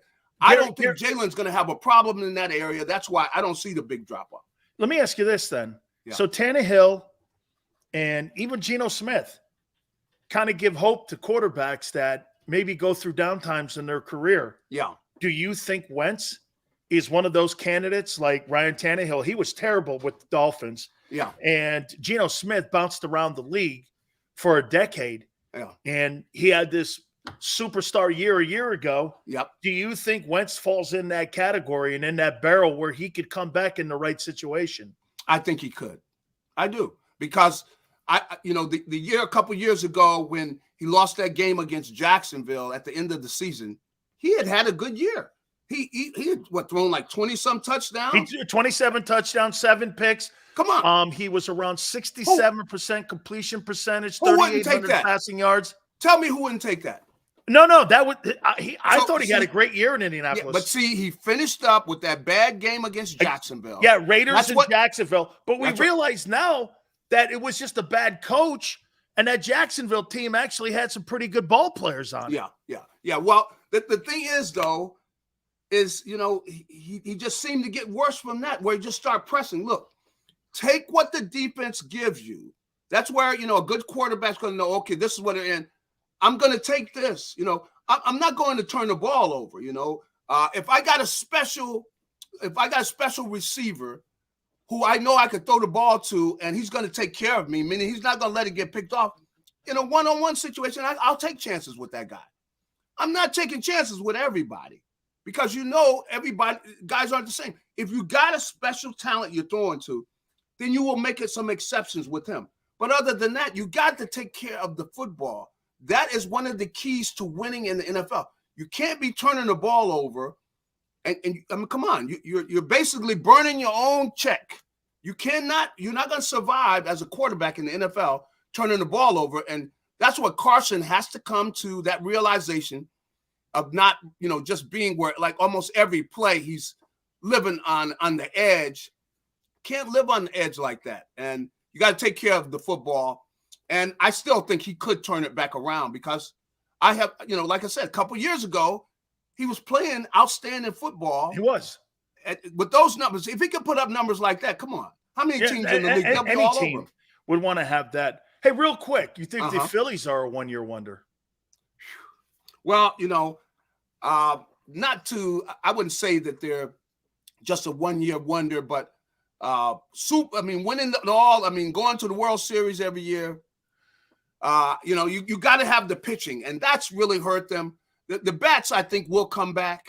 But when your pitching is where guys that start talking about arms hurting and things like that, that's what really concerns me. Because hey, Gary, they got to fix that minor league system because the dogs they bring up and put on that bench. I mean, you look at Atlanta. Atlanta gets hurt. They lose somebody. They bring a star up on their bench. You're right. And the Phillies, they definitely have a problem there. Dude, they bring guys up that haven't been in the game in 3 years. And you're like, the farm system in Philadelphia has not been the same in over 25 years. No, it hasn't. Maybe I wouldn't say 25, but they have dipped down to where you don't see. Surely since the Charlie Manuel years. That's right. You don't see talent coming up, with the Phillies anymore. No, you don't see that. And, come on, you got to be able to have that talent line, and really, the key is you got to be going down to, Latin America, somewhere down there getting talent, because that's where it's all, most of it's coming from. And if you don't have the source down there, then you're in trouble and you're not going to last long. I know. I'm surprised, too, because Dave did such a good job with the Florida Marlins, and he's not doing that with the minor league system. Gary, I appreciate it, my friend. Okay. We'll catch up with you next week. Thank you, my friend. All right. Have a good one. That is our great friend, Gary Cobb. Do me a favor. Please hit the like button. I want to expand on that a little bit on Carson Wentz. Can he turn it around? Yale said something earlier. San Francisco, why aren't they calling him Sam Darnold? You're kidding, right? Why wouldn't you? Why aren't teams calling Carson Wentz? Let's hit on that next. Hit the like button. Keep it here on the National Football Show.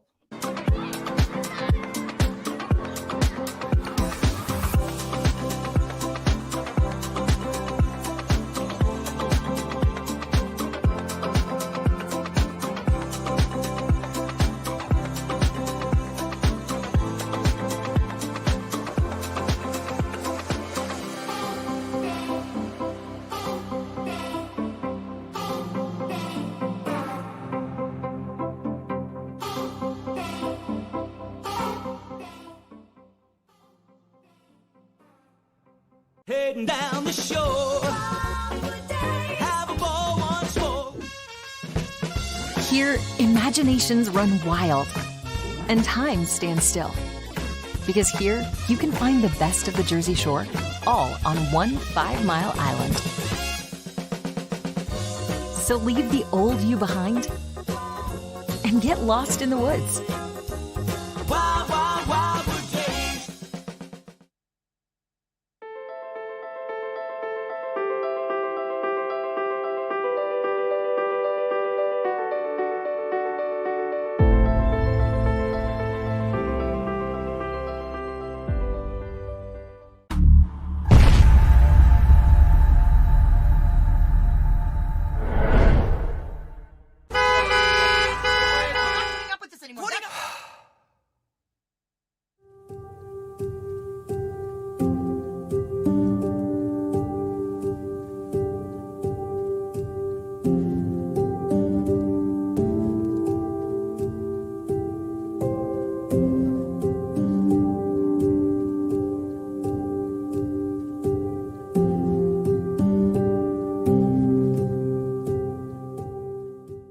Score and save in southeastern PA and Delaware with Colony Pools this football season, and let the experts close your pool with a custom Merlin safety cover in green for the birds. And if you join our Winter Watch team, we'll give you another 20% off, and Colony Pools will handle it all. Keep your tiles on your pool, not in your pool. Fly with Colony right now, Birds fans. Visit flywithcolony.com. Hi everybody, my name's Jason Lombardi. I'm an inspector at DryTech. At DryTech we offer 3 major services, the first one being basement waterproofing, the second service we offer is foundation and structural repairs, and then the third service that we offer is mold remediation. If you feel you are having a waterproofing issue, give DryTech a call or check us out online.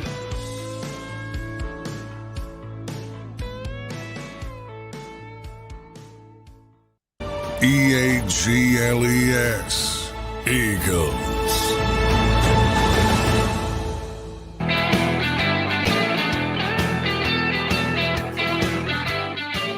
Big Sills! We're going to get to the Wentz conversation here in a second. Hey, real quick, NHL, you need a new commissioner. Gary Bettman blows. Is the game on tonight, game 2? I don't know. Holy cow, man. You want to promote your sport a little better. I don't even know when your games are on. Are they on TBS, I'm guessing, right? That was a pretty decent game, 1 until the end when Vegas took out the Panthers, but you're promoting something no one's watching and no one cares. You're not relevant. How about this? Your entire sport's not relevant right now. I mean, it's just not relevant. I can't even believe I'm wasting my time even saying this. What always got me, I agree, Tone. What always got me was, how could a sport that's so tough and has so much honor and so great and ass kicking, and it's legal to hit someone with a stick, kind of, not resonate in America? Okay? The NHL's terrible right now. It's just not a relevant sport. Man. When I was a kid growing up, the New York Islanders won the Stanley Cup every year I was in high school. And I used to go to the Nassau County War Memorial Coliseum and watch Dennis Potvin and all them guys play. Team was unfreaking believable. They hold the record for the most series won. I think it's 27 or something. I mean, they went to 5 straight Stanley Cup finals. I mean, it was incredible. Hockey should get views like football, but it doesn't. What's the reason, Big Sills? What are they doing wrong? It's they're not marketing their superstars. They're not marketing the game. Vegas has a great crowd. Great crowd. Okay? And by the way, I'll tell you exactly what happened. They overexpanded. They went into markets where nobody gave a shit. Look, Nashville's got a great barn. Okay? Philly could be a great barn again. I'm talking arena. Some of those places have great, the Tampa Bay Lightning have a great barn. Nobody gives a shit about the Panthers in Miami. Okay? Barely anybody cares about the Carolina Hurricane. But the guy moved it out of New Haven. Hartford. I mean, those California teams, San Jose, the LA Kings, Anaheim, okay? You expanded. You diluted your product with expansion, and it's diluted the entire awareness of the sport. Nobody watches it. Okay? Just, I don't know. That's a damn shame. Hey, I love hockey. I posted pictures of me and Steve Yzerman and Bobby Orr. I'm dear friends with Bobby Orr. Hell, I would never put Dave Vanderchuk or Bobby Orr or shit. I wouldn't even put Bobby Clark on my show. You know why? Nobody here would care. If I put Wayne Gretzky on, would you care? You know, Wayne Gretzky is traditionally my hockey analyst, but nobody would watch my show if I put Wayne Gretzky on. Kids today, people today would be like, who's that? Be like, I know. He's Babe Ruth. He's the modern day. There's only one guy that's alive today that has numbers that rival Babe Ruth. It's Gretzky. You will never see a guy in the history of the NHL ever do this, and 2 of them are my best friends, or some of my closest friends, Bobby Orr and Wayne Gretzky. And I'll move off, I promise. You'll never see another guy in the history of the sport score 200 points and do it 5 years in a row. And you'll never see a Norris Trophy winner win the Art Ross most points in a season, the Hart, and the Conn Smythe in 1 year. And he did it twice. You will never see a defenseman ever in the history of the NHL lead the NHL in scoring. Orr did that like 5 times. You'll never. Those 2 guys did things.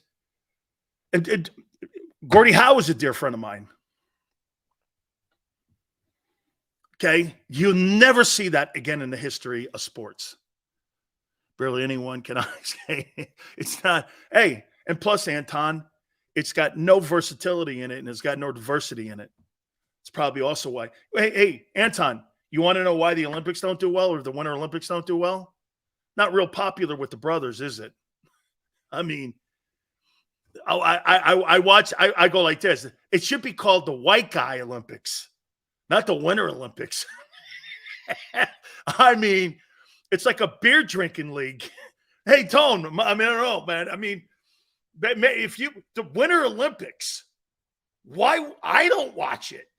It's like the White Guy Olympics. Hey, skeet shooting on skis. Who does that?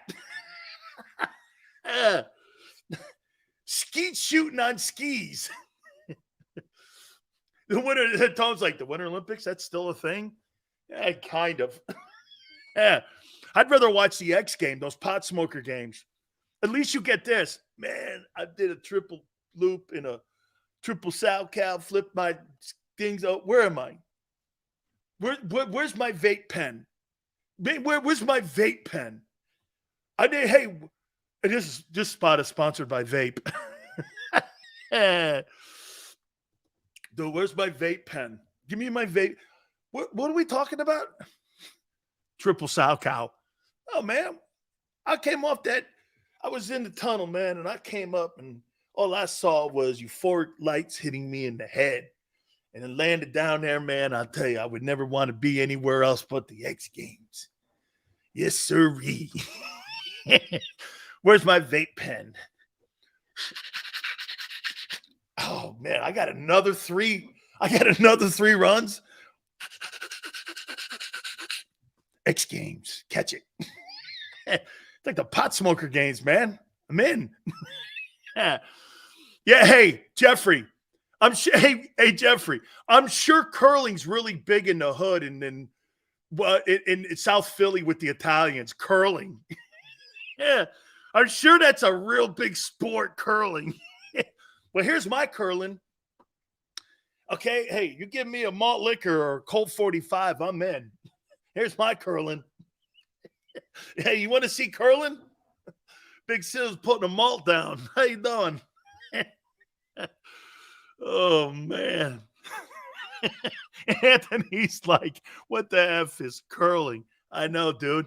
You got to see, this would be, I mean, I don't know if I'd be good at curling too, because you got to think about it, man. You got to get like a broom. See, maybe most white guys are good at this. Now you know why I'm not on the radio. Hey, you want to know why I'm not on the radio? I'm using the broom on the curling.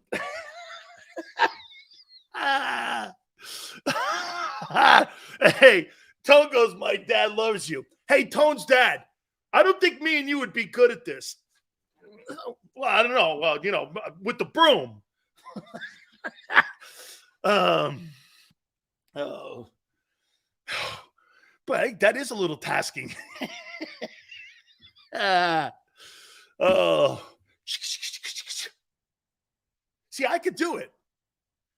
Here's curling in the Winter Olympics. See, I think I could still win a gold medal. Okay, see me doing it? So you got to throw your hands out like them dudes, too. Like the guy from Norway, Sven Ulfsson. Sven Ulfsson from like Norway. Those guys who are like psychotic good at it, right? Sven Svensson. Sven Sileo. North Beach Bocce Ball Tournament. Sign me up, 85. Me and Tony Bruno used to put on a bocce tournament in the North Beach area of San Francisco. That's where all the paisans hang out. And for those out there, paisans are Italians. I don't want to get anything confused because it is San Francisco. I don't want you not to know what that is. Paisans are Italians. Okay? And that we used to go up there and play bocce do bocce. How you doing?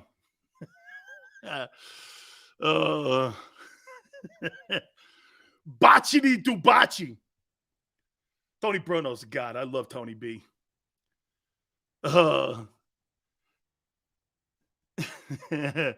Okay. We got, hey, Power Hour coming up. By the way, I've ranked the Big Sills top 10 offensive lines heading into training camp next month. Also have a top 10 when it comes to college football. I want to reset something on Jalen Hurts because people are crying already what I'm saying about it. And once again, see, Tone and James, I got to tell you something. You know what these guys do? James especially. James says he looks out for me. He's our IT guy. Sileo said that Jalen Hurts is never going to get better. God, James, you know how to tease. You're as good a teaser as my wife now. How you doing?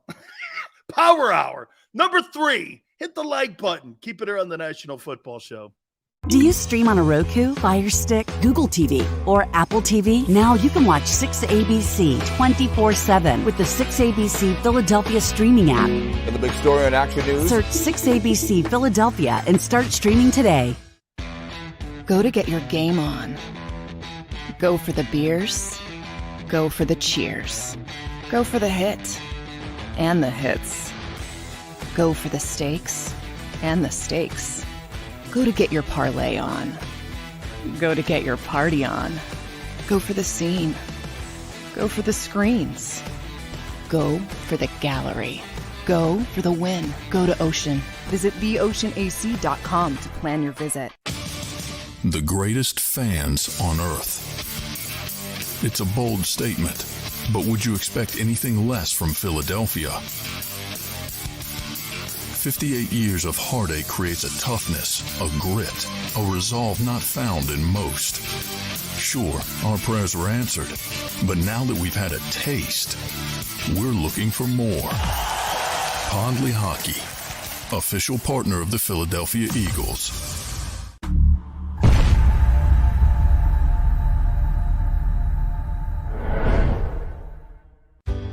Go passionately. Go fearlessly. Go confidently. Go Birds! Go confidently towards your goals with First Trust, Philly's hometown bank for nearly 90 years, and the official bank of the Philadelphia Eagles. We're focused on getting you over the goal line. So go with conviction, go with trust, Go Birds! and go forward with us by your side. First Trust Bank, the official bank of Philadelphia dreams. Oh, and go Birds. All right, did you know I was the mommy slam dunk champion? Really? Yes, really don't sound so surprised. Let's see it. Oh, you're ready. All right, here we go. Let's hear the crowd. So go to right, I go to left, fake a mom. Mama go up, mama! She did it. Again? You can't avoid gravity, but United Healthcare can help you avoid financial surprises by helping you compare costs and doctor quality ratings. United Healthcare. Uh-huh.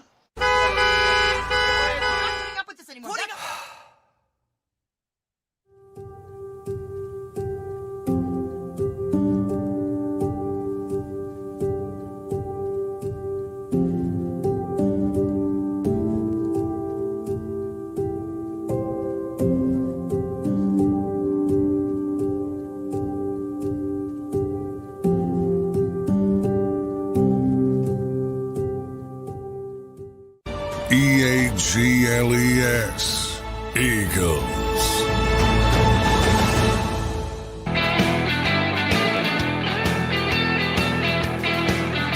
Big Sills National Football Show. Please hit the like button. The Big Sills top 10 offensive lines. We're going to do that here in a second.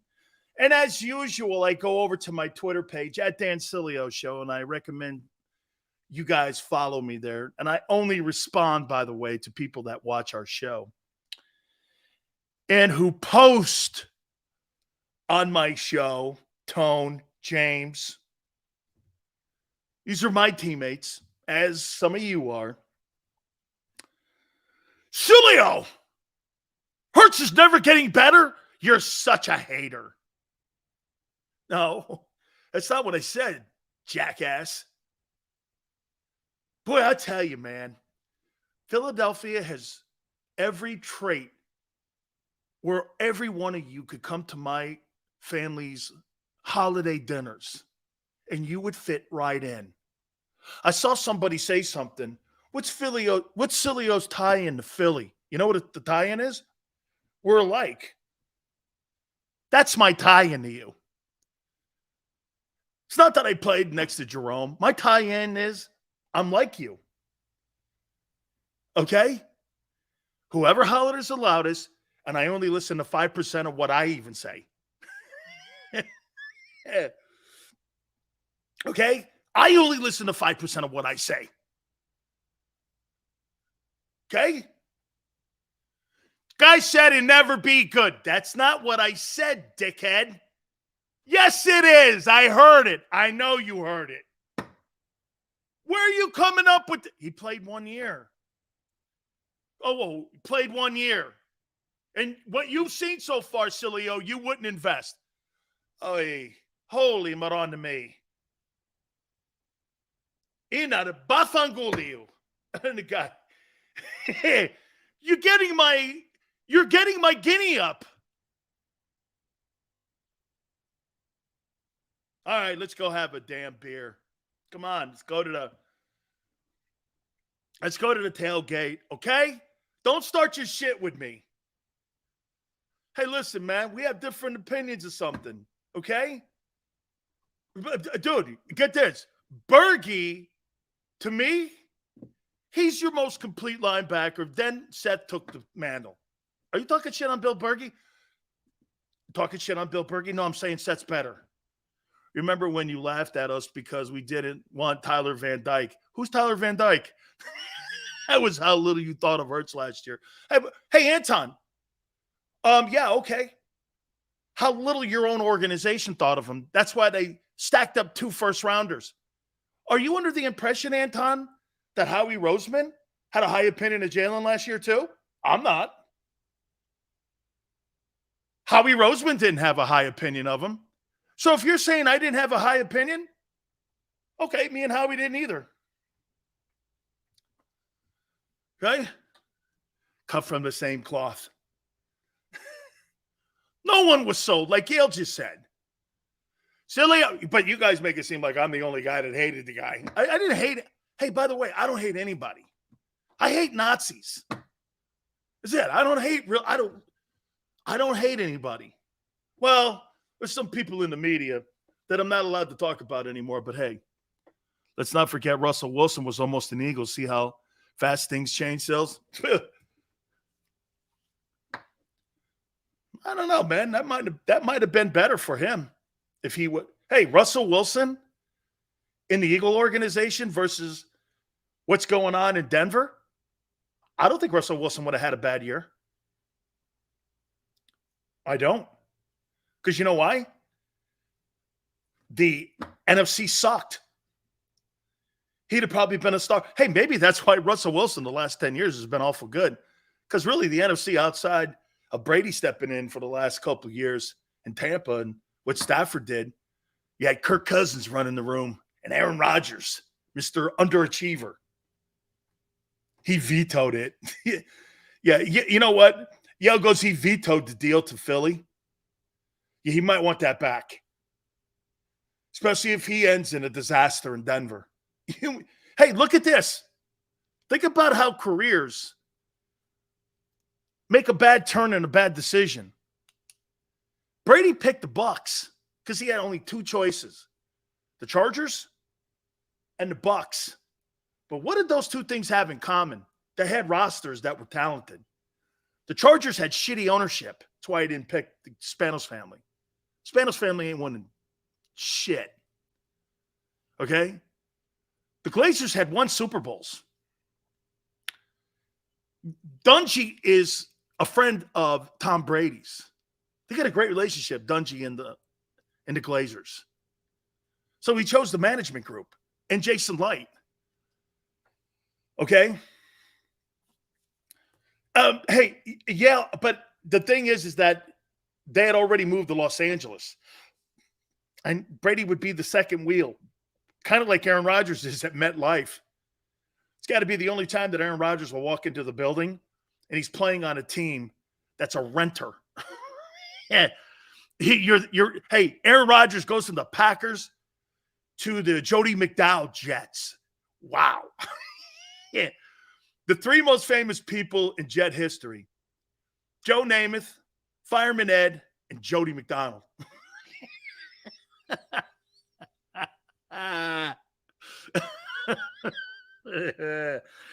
Nobody's a Jet fan, dude. Nobody's a Jet fan. Yeah. I don't mean to say that to you, man, but nobody's a Jet fan. Nobody's a Jet fan.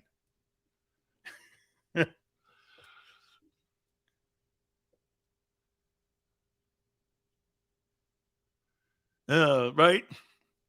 Dan, do you honestly see Brock Purdy or Sam Darnold taking the Niners back to the playoffs? I see Purdy more than I do Darnold. Okay? I see Purdy more. Dude, he played well for them. Now, again, I want to see him do it again. Niner guy, hey, you know what Niner guys are doing? And my boy Niner guy, hey, did you see that video of your guy, Trey Lance? You see, you notice Niner guy's not talking today. You know why? That video I posted. Holy shit. This guy's airmailing in a bag drill. A bad. I'm like, holy shit. This guy sucks so bad. He can't even hit a wide open coach. Dude, that guy sucks. Terrible ones, man. Hey, if you walked, Niner guy, if you walked that guy down Market Street, I don't think he'd have any takers, dude. People forget Rams and Bucks didn't trade any picks to get their Super Bowl winning quarterbacks. Yeah, hey, the Rams did. They traded picks to get to they traded. The Detroit's got a bunch of first-round picks and couple picks for Stafford. Anton, they made some trades. That shitty-ass drill develops bad habits. Oh, yeah. Well, hey, it sure did. Hey, here, see, Niner wanted new material. So I said, let me keep, because Niner has now motivated me to have new material for Niner guys. So I just happened to go on the internet and guess who's trending? One play Trey. I'm like, well, hopefully he's doing something good. The Niner guy can, right at you, Sills. What do? I tune it on. This guy's airmailing passes in a meaningless drill. Here's Trey Lance. Dude, when you throw a ball, Niner, you have to extend. You don't throw a ball like a shot put or like you got alligator arms. Here's Trey Lance. Do I have anything to – I mean, you throw grenades like that. You don't throw a football. You got to sit back. You got to kind of like, put your legs into it. This guy's throwing grenades. Here's Trey Lance. I was like, damn, dog. Got to extend it. Oh, I know that one hurt, Sills, but damn, it wasn't that serious. Oh, no, you're right. Because he's a talent. He's a talent. Yeah, he's a big old talent. Hey, hold on there, Junior. I don't think there's anything fat about that there, dog. There's nothing. 25-inch pythons. Always remember that.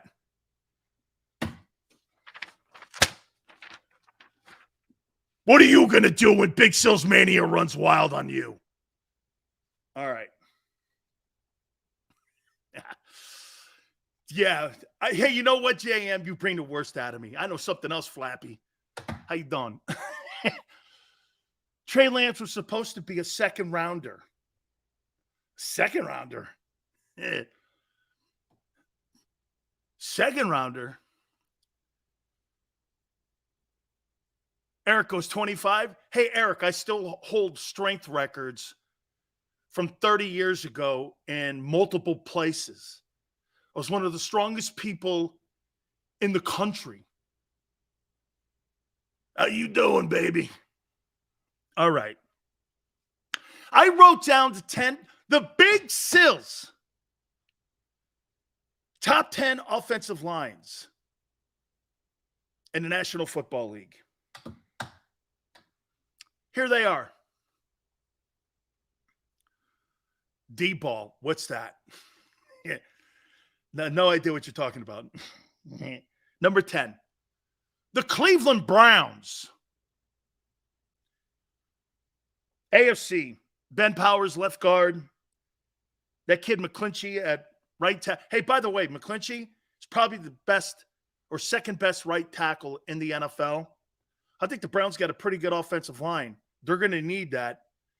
And I love the fact that they're spending $46 million on Watson. $46 million on Watson. And they got the 10th best offensive line in the National Football League. They're going to need that. They got talent. They got talent in Cleveland. They just got to put it all together.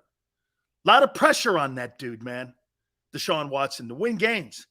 Because get this, you get no latitude because of the creep. Hey, I'll say this one more time to you about Deshaun Watson. I'm going to be watching him. I'm interested in him. I'm glad he got exonerated. At the end of the day, though, he's still creepy. I mean, when you sit all day long on like Instagram, oh my God. Hey, let me do this. No, I wait a minute. I'm going to remind myself because I want to get through this list because this thing's really Instagram and wife. Yeah. Instagram and wife. Remember. CTE. I put that, I remember it. Instagram wife, Ben Simmons. Okay. Trolling. Okay. I have to remember that after this. Okay. So I think the Browns have a pretty good offensive line. Number 9, 49ers. Trent Williams, center's pretty good. They got a damn good offensive line. They got a lot of great offensive weapons on that football team. But get this, I think that the 49er offensive line has actually stepped back. Okay, a little bit. Number 8, the Chiefs. That Humphrey kid's good. Creed Humphrey, the center, one of the better guys in the sport. And they're making a lot of investments, in my opinion, in the offensive line in Kansas City. They weren't going to pay Orlando Brown. Orlando Brown ended up moving on. And in my opinion, I think the Chiefs kind of are stepped back a little bit here, but they got a little cheaper there. Number 7, Packers. They got Bakhtiari there. They got Runyon there. It's a pretty good-looking offensive line. They're going to need it for a young quarterback in Jordan Love. Okay, personally, I think the Packers are going to finish in last place in the NFC North. But they got a good old line. They got a lot of talent on that football team. Okay? And the quarterback, Jordan Love, you go from Brett Favre to Aaron Rodgers to Jordan Love. Get this. There's guys up there saying he looks pretty good. We'll see. You know what? I can't think of a place in NFL history that had 3 consecutive quarterbacks that were going to be superstar players. This would be the first. You know, 49ers had Montana and Young.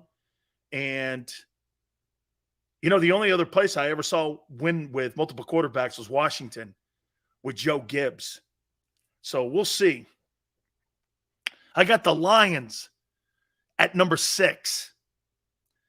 Penei Sewell, Frank Ragnow, one of the better guys in the sport as well.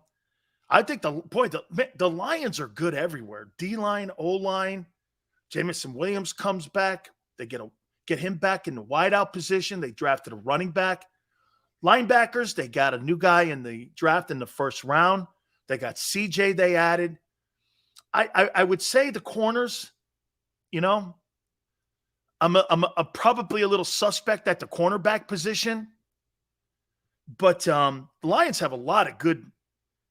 The Lions have a lot of good pieces to their puzzle. And that offensive line. See, if you're going to be a successful team, and look at this.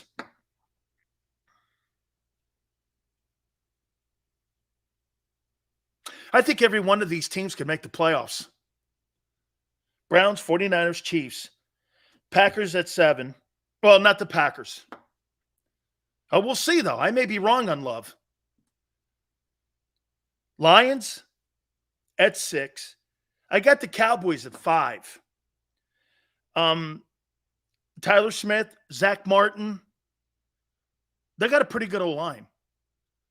Okay. Tony Pollard looks like he's going to be ready for training camp.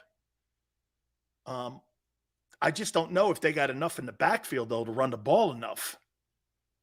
They're wide receiving. Hey, you know what? When I look at Dallas's offensive unit, Tony Pollard, no tight end. CeeDee Lamb, overhyped. Brandon Cooks, good player, not a great player. Gallup,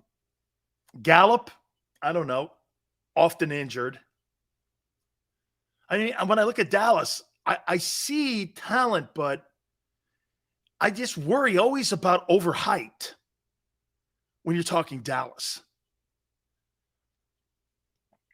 I got the Falcons at 4. They could surprise, depending on what the quarterback does down there. Jake Matthews is a good left tackle. They're building some pieces there. I'll tell you what, I have never in my life seen a football organization get the shit kicked out of them after losing a Super Bowl like the Falcons did. Look at the Falcons compared to the Eagles. That thing, Matt Ryan was an MVP guy when they went to the Super Bowl. That thing felt like it fell off the map. A complete and utter just destruction of an organization. Coach fired, everything. Dan Quinn now in Dallas. That whole thing, it disintegrated in 12 months. Tom Brady snatched the soul. Hey, seriously, man, you want to know what the Grim Reaper looks like? Tom Brady was the Grim Reaper to the Falcon organization. Get this, the Falcons even recovered from the Michael Vick bullshit. I mean, after all that, they recovered. They have not recovered from Brady snatching your soul. I mean, that team fell like a lost lover. That thing was ridiculous how that thing fell apart. By the way, I want to remind myself also here, I'm writing this down. Will Wentz get another shot? Can he be in the same category as Ryan Tannehill and Geno Smith? Geno Smith could do it. Why can't Wentz? So we'll talk on that here in a second. Here are your top 3 O-lines. I got the Ravens at 3. Ronnie Stanley, I love him. Fantastic left tackle. Has been amazing. You know, that's one thing that Baltimore has gotten right ever since Jonathan Ogden, Bryant McKinney, all them dudes that they have had there. They have had great left tackles. They do a spectacular job at the safety position, and they do a great job at the left tackle position. Man, they evaluate that thing immensely well. I mean, they have had star old linemen in that organization. They can really, really evaluate that position. Great at it.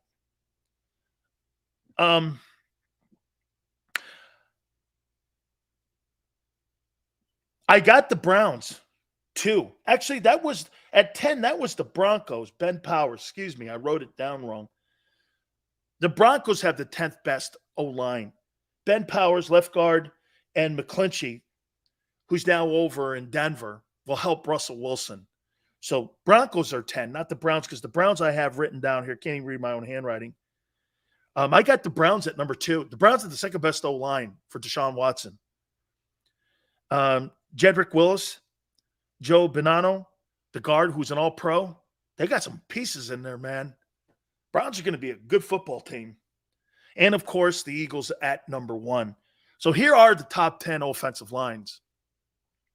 Broncos at 10, 49ers 9, Chiefs 8, Packers 7, Lions 6, Cowboys 5, Falcons 4, Ravens 3, Browns 2, and the Eagles 1. How many NFC teams? 1, 2, 3, 4, 5, 6. 6 of the 10 top 10 offensive lines are from the NFC, and they ain't got a quarterback but Hurts and a few other guys that are worth a shit in that conference. It shows you here. Hey, that's a great, wow. So 6 of the 10 best offensive lines are in the NFC. How many of the highest paid quarterbacks are in the NFC in the top 10? Jalen Hurts, Kyler Murray, Stafford, and Dak. 4 of the, and get this, Dak's the 10th highest paid player, tied with Stafford. He's got the 5th best offensive line. That's pretty good. Stafford is tied with him at 40. You know the Rams have the 18th worst offensive line in the NFL? He ain't going anywhere. Kyler Murray has the 25th worst O-line. He ain't going nowhere. Can't pay him. So the guy that really has the bet, there's only 2 guys that have a shot to win this year in the NFC. It's the Cowboys and the Eagles. Why? Quarterback. Now, and by the way, Hurts ain't going to start making that money till 24. The only guy in the NFC that matches up with a good O-line and is being paid is Dak. That just shows you. You pay a guy if you have no offensive line. You're right. You're walking backwards. These teams are – look, the Rams are walking backwards. Why would you pay Stafford $40 million with a $2 O-line? The Cowboys, Dak makes 40, and they have the 5th best O-line. That's not going to hang around for much longer because he goes to $52 million next year. And they don't have him on a Jalen Hurts deal. So really the only guy this year, there's 2 guys that have a shot to win the Super Bowl this year from the NFC, is the Eagles and the Cowboys. The rest of you have no shot from the NFC. Rodgers is now in the AFC. Kyler Murray is not playing until week 8. Just shows you. You have to have a quarterback in the AFC. And in the AFC, I'll tell you what, the Browns, 2nd best O-line, and you're paying your guy 46. They're totally going to make the playoffs. I'm now looking at this and lining this up. There is absolutely no way that the Browns are not going to make the playoffs. The Browns are going to make the playoffs. 2nd best O-line, and you're paying your guy $46 million. He's 6th on the list. The Ravens, 3rd best O-line, number one quarterback, and pay at $52 million. Wow, are they going to make the playoffs? Falcons, they don't have a quarterback. Cowboys, the Lions. I think if I'm not mistaken, I think Goff makes $38 million. So he's kind of around 40. If you want to sell a guy on taking a team-friendly deal and his O-line sucks, you sit him down, point to the O-line and say, you want your ass protected or not? That's right. You look at Jalen Hurts and you go, well, how do we make this all work? What do you want to do? Well, here's what we're going to do. We're going to put you on a legitimate 3-year deal. We're going to front-end the contract, give you the majority of your money up front to $172. And what we'll do is, if you're playing like you're going to play, like we think you're going to play, in your 2nd year, you won't hit your 3rd year. Don't worry about it. We'll restructure it, add extensions to it. That's what we'll do. And if it doesn't work out for Jalen and something goes sideways, injuries hit, whatever, Jalen Hurts is not 30 years old, and he could bail out of that deal himself after 3 years and get another contract somewhere else. See, he's in the drive. See, to me, I don't want long-term deals. I want short-term front-ended deals today if I'm a quarterback. Why? Well, how do I know the organization is going to keep putting the players around me to help make me win? Here's a prime example of it. Some of these teams are overpaying quarterbacks, and your old lines are some of the worst in the league. You're never going to win. Matthew Stafford has no chance of winning this year. He's got one of the worst offensive lines in the league. He's not winning. Can't protect him. Kyler Murray, one of the absolute worst O-lines in the NFL. You're not protecting him, hence why he's hurt. It's pretty simple math here. That's why when Mahomes came out and said this, he came out, well, I guess either yesterday or the day before, he goes, look, there's a fine balance. And he's talking like Jalen Hurts and Tom Brady. There's a part of you that has to invest in a process. See, Jalen invested in the process because the Eagles were kind to him and did the one thing organizations are. See, the Eagles have done something every other organization in the National Football League is afraid to do. You know what that is? Truly invest in their players. The Eagles are the only team in the NFL that invests in their players. The Cowboys don't even invest. They invest those bullshit contracts where the back end of the contract has all the money, hence why they get caught in cap hell, because either they have to cut the player or they have to go to the player and cut and tell them that you have to take a pay cut. And if you don't take the pay cut, we have to get rid of you. I mean, if they had done the whole Zeke Elliott thing right, he'd still be on the team. Him and Tony Pollard would be a nice combo, but they can't afford it. And they look bad in the process, so they had to cut him. That's not how you want to do business. You're trying to accumulate great players. You're not trying to systematically outbid yourself. And so not even the Cowboys invest in their own players. The Eagles do that. The Eagles are the only team I've ever seen these restructuring of contracts with so many of them that they give the player actually what he's worth. They go to Jordan Mailata. We're going to restructure the contract. Here's some money here. Darius Slay. Hey, this is really Darius Slay signed a 1-year contract. He will not be on the Eagles next year. And you know how you compromise that? Maybe he is. You sign him to a 2-year deal, 3-year deal. But what you do is you front end it. Well, we got to take $5 million off the cap because we got to pay other guys. But here's $18 million or 20, whatever it was. Okay. You're not getting that anywhere else. So the player took the money up front, $5 million, $4 million, or $3.5 million haircut. And in the end, he has more money in his bank account, more guaranteed money. Look at Lane. Lane's got a giant payday next year. That's paying your players. That's paying your players for years you haven't played yet. NFL owners don't do that. They're afraid to. That's why they always back end these contracts. Well, in the first year of your contract, you'll make this amount of money, that amount of money, that amount of money. That's why Patrick Mahomes' deal is outdated already. Because Lee Steinberg, as good of an agent as he is, it was outdated in 2 years. Because it's back-ended. Now that Lee sees what Jalen Hurts did, the Kansas City Chiefs are going to front-end his new contract. They're going to front-end that contract, man. They're going to go like this. Here's $200 million up front on an extension to raise your thing to $52, $3, $4 million. And they're going to pay him up front. The Hunt family's good on that. By the way, I see the wife died of Lamar Hunt. What a maverick.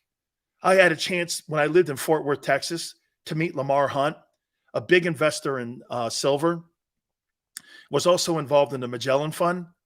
And I worked on Wall Street, and I had a chance to meet him.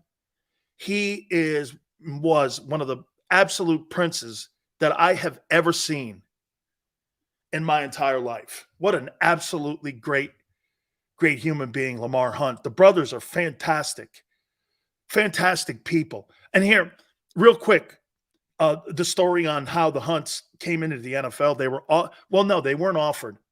The Cardinals, the St. Louis Cardinals. How did Lamar tell me? Lamar told me that they flew into, I think, Philadelphia, where Burt Bell was, who was the former commissioner before Pete Rozelle. And they flew in. It may have been Rozelle. I thought it was Burt Bell, though. Anyway, they flew in the early 60s. I think it was Burt Bell now. And they made a bid to buy the St. Louis Cardinals. And the NFL rejected them. And on the plane flight home from Love Field, Lamar, on a cocktail napkin, came up with the concept of the AFL. And Ralph Wilson himself. Hey, I've told you guys, some of you guys know the story because I think I've told some of you. Dude, the guy who owned the Chargers was Baron Hilton. And the reason that the Chargers were called the Chargers, because Hilton was the first hotel chain to have cards that you could charge your rooms on. They were like little credit cards. And so he named his team the Chargers.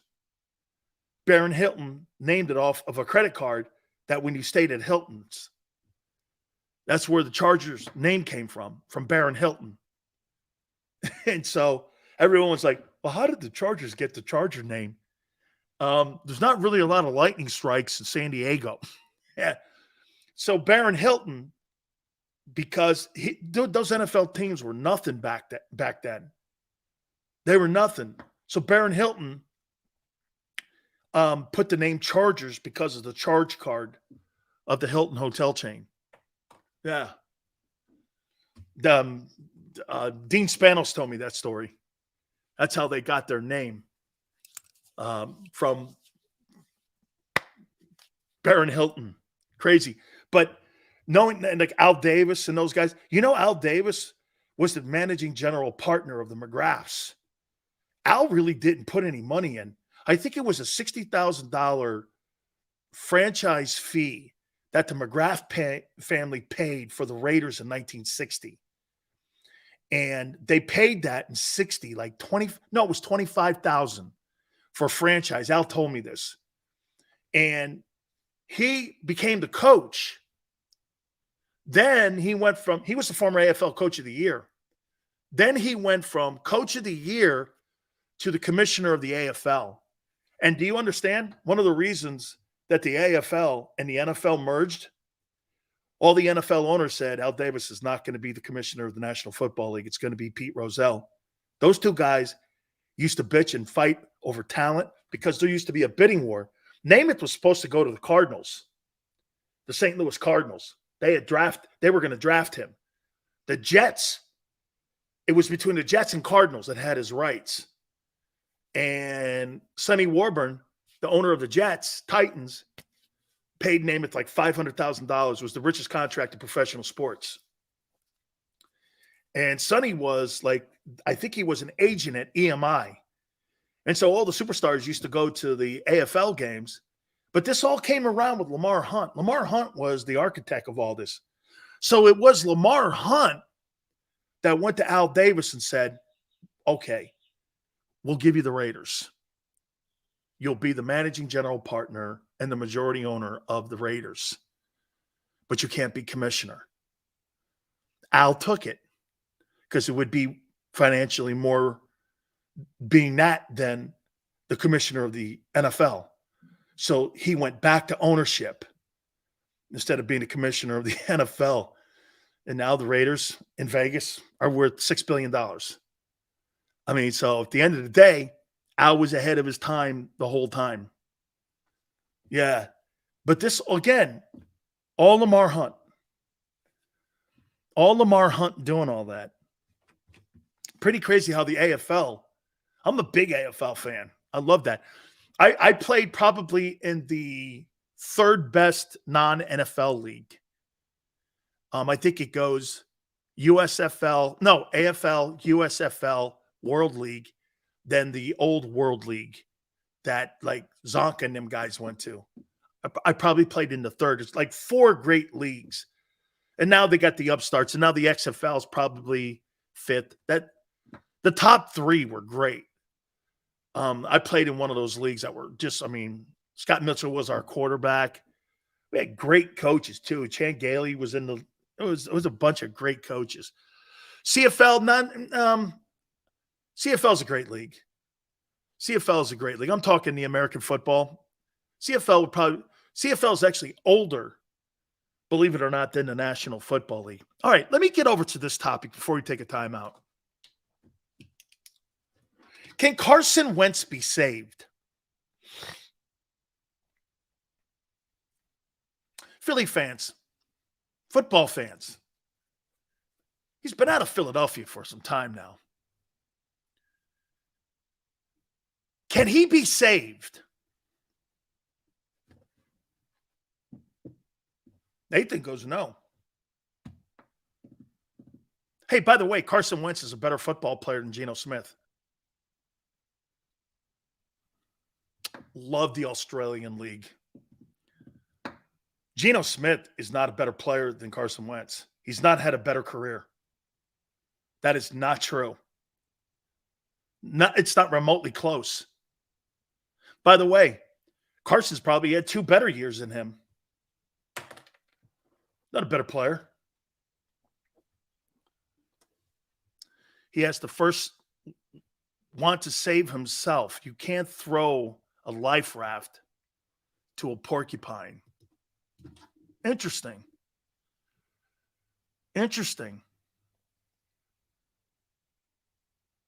If he goes to New England. You guys must forget that Geno Smith got knocked out in the Jets locker room and no one defended him because everyone thought he was a shitty clubhouse leader. You guys remember that?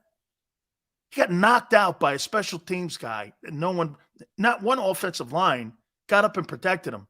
If anybody got up and raised a hand to Jalen Hurts, you'd first have to deal with that monster on the left tackle position, Jordan Mailata.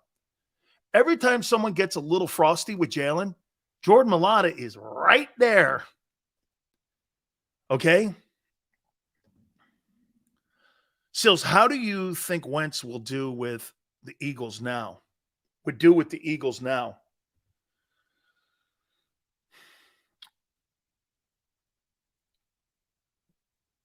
I see. Wentz is overrated. You weren't saying that then. Past and present, Geno's better today. Geno's had 1 year in his life. 1. Here. Geno Smith? Really?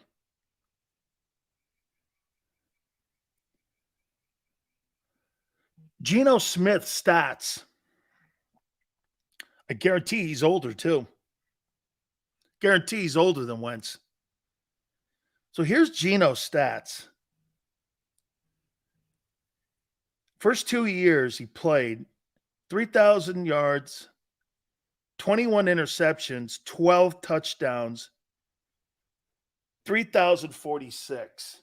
Completion percentage of 55. Second year was 3-10, 59.7, 2,500 yards, 13 touchdowns, 13 picks. Then from 2015, 1 game, 16, 2 games, 17, 3 games, 18, 5 games.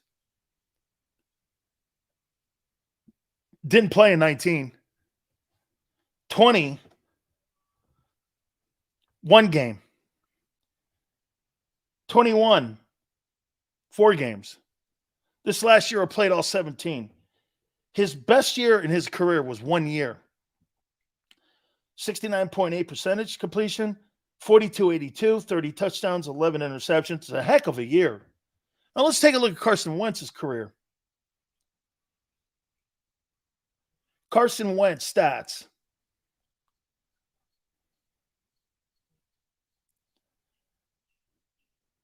How old is Wentz?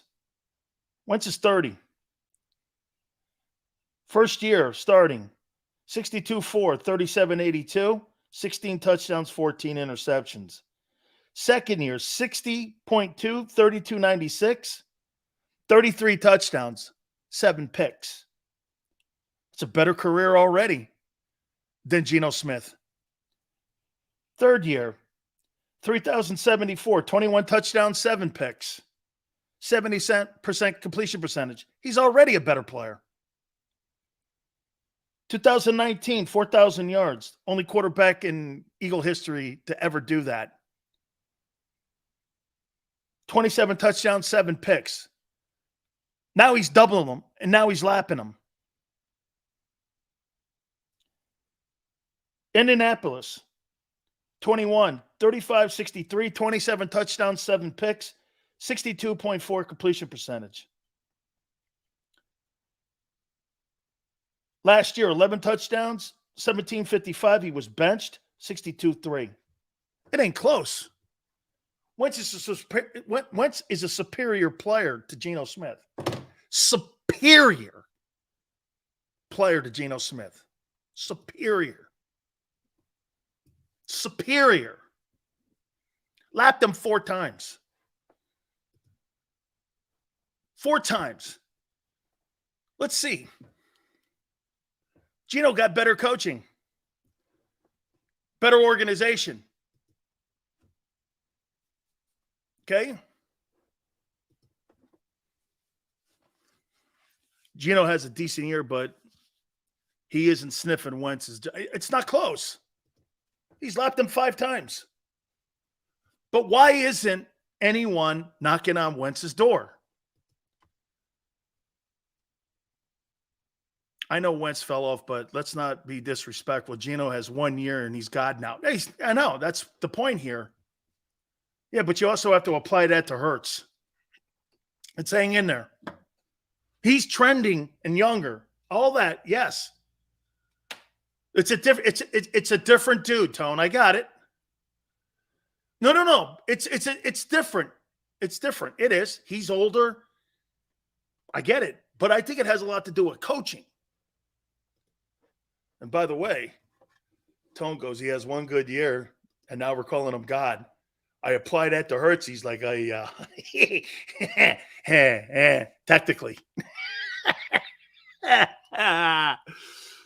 Technically. Oh, man. Hey, you know, Tone, I'm going to hold that technically thing to you. Technically.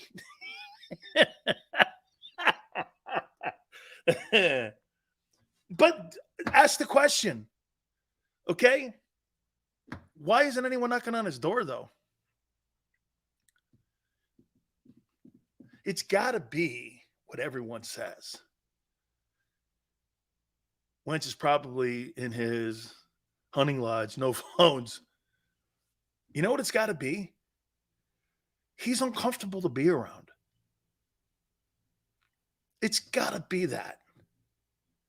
You know how there's certain people when you get into the room, you're like, everyone's having a good time. You're talking. All of a sudden, that one family or that outsider guy walks in. It's kind of like talking sports in Philly. It's just like, what does he know? Who's he? Who is his people? Who's this guy, Sileo? What does he know? What has he ever been to the plateau? Does he know anything? Yeah, you know? Because the cat is out of the bag. The league knows he's a weirdo. I think that, you know what? It's crazy, and to the point as that is, he just doesn't fit anywhere. I think that's it. Then again, I thought Belichick never fit anywhere. He had to go back and learn how to be a coach and deal with players. How did he do that? He went to the Jets when Parcells was there. He had to learn to be better with quarterbacks, which he hasn't proven yet. Talked about quarterbacks managing egos. Brady coached Belichick when it came to the mentality part of that franchise.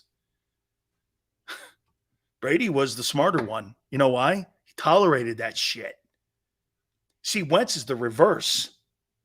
See, Wentz is the guy, I mean, it has to be the reason that no one wanted to help him is because he's unapproachable. Looks to me when Jalen Hurts walks into a room, you're drawn. You know how those guys are. There's guys that dude walks into a room or anybody with a great personality, it just blows the room up, and everyone, it's like a magnet. And there's so many great people. Like when people walk into a room, you know, a guy who has or a woman who has presence when they walk into a room. You know that. And so, dude, I don't know you can fix that. You're a weirdo. You're a weirdo. Jeff George couldn't fix it. Hurts could sell water to the ocean. That's so cool. I agree. I think that's exactly right. I think that's an innate skill that quarterbacks you can't coach. You either are him or not that, you know? When you're a weirdo, you're like Jay Cutler weird. I don't know where he's coming from. He's really like, I think that stops Aaron Rodgers from being the success that he needs to be with those numbers that he's put up. You can't put up those kind of numbers and still be, what is he in the postseason? 12-10. I don't know. What is that? I think it's because you're weird. I think Russell Wilson's weird. Patrick Mahomes, I think he relates. Remember something. The Mecca, lots of great people in history have been kind of weird. Depends on how you use it. How about this then? How about this then? Weird to uncomfortable being around like that. Wentz with Tomlinson is something that could be special. Have you seen the Colts investigated for gambling? I'm surprised they're not being investigated for pill. Let me stop. Dan, you see Wentz backing up Cousins, man. That would be, I don't know. Why in the world would you want to do anything like that? Wentz and Cousins? Holy cow. First guy to the psychiatrist's bed. Well, you know, here's Kirk Cousins talking to a psychiatrist. You know, I don't know what it is, but every time I see 4:30 Eastern, you know, anything after 4:30, I turn into a pumpkin. I just can't get over it. I don't know why. I turn into a pumpkin after 4:30. Well, have you ever thought of thinking and setting your watch back to, I never thought of that. Hey, maybe I'll try that. And here's Carson Wentz on a psychiatrist's couch. What's the problem, Carson? Nick Foles. They got a statue out front of the place, Philadelphia. Philly fans think I'm a sorry-ass loser, but I did everything for them. I took a hit from Jadeveon Clowney, and they boo me. Okay. So you don't like your feelings hurt? No, I don't like my feelings hurt. I'm a leader. Are you? Hey, those two guys on a psychiatrist. I mean, seriously, those two guys could make a psychiatrist a billionaire. Man, I just don't know, man. I had Stephon Diggs. Now I got Justin Jefferson. And every time after 4:30, I turn into a pumpkin. Okay. Night games for Cousins. Hey, Kevin, don't let it hit midnight, man. The carriage turns into a pumpkin. And the glass slipper, man, falls off. I got a feeling that's what's going to happen to Penny Jones in New York. Dimes Jones, man. You give a guy $46 million. Good luck. Okay. Yeah, I'm sure that's going to work out well. Cosmo Sills, all of us having a good time here with you.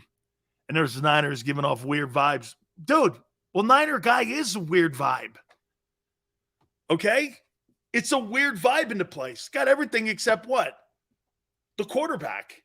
You got quarterbacks airmailing it, or a quarterback airmailing it in a bag drill. Dude, I told you. anytime you serve white wine spritzers or lemon seltzers at a football game, what do you want me to say?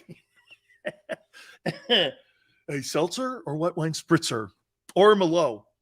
Dude, this is not a patio where I'm having drinks and food and appetizers. I want a beer and a dog. What do you mean you want a dog? We don't serve hot dogs in Santa Clara. This is Napa country. Napa country? The hell's that? Have you never been to Silverado? Silverado? It's like a psychiatrist's place. Isn't that like a crazy house? Isn't that like a crazy house? It's not a crazy house. Silverado is a white wine winery. Why do you shake your head like that? I don't know. Because I'm friends with Carson Wentz.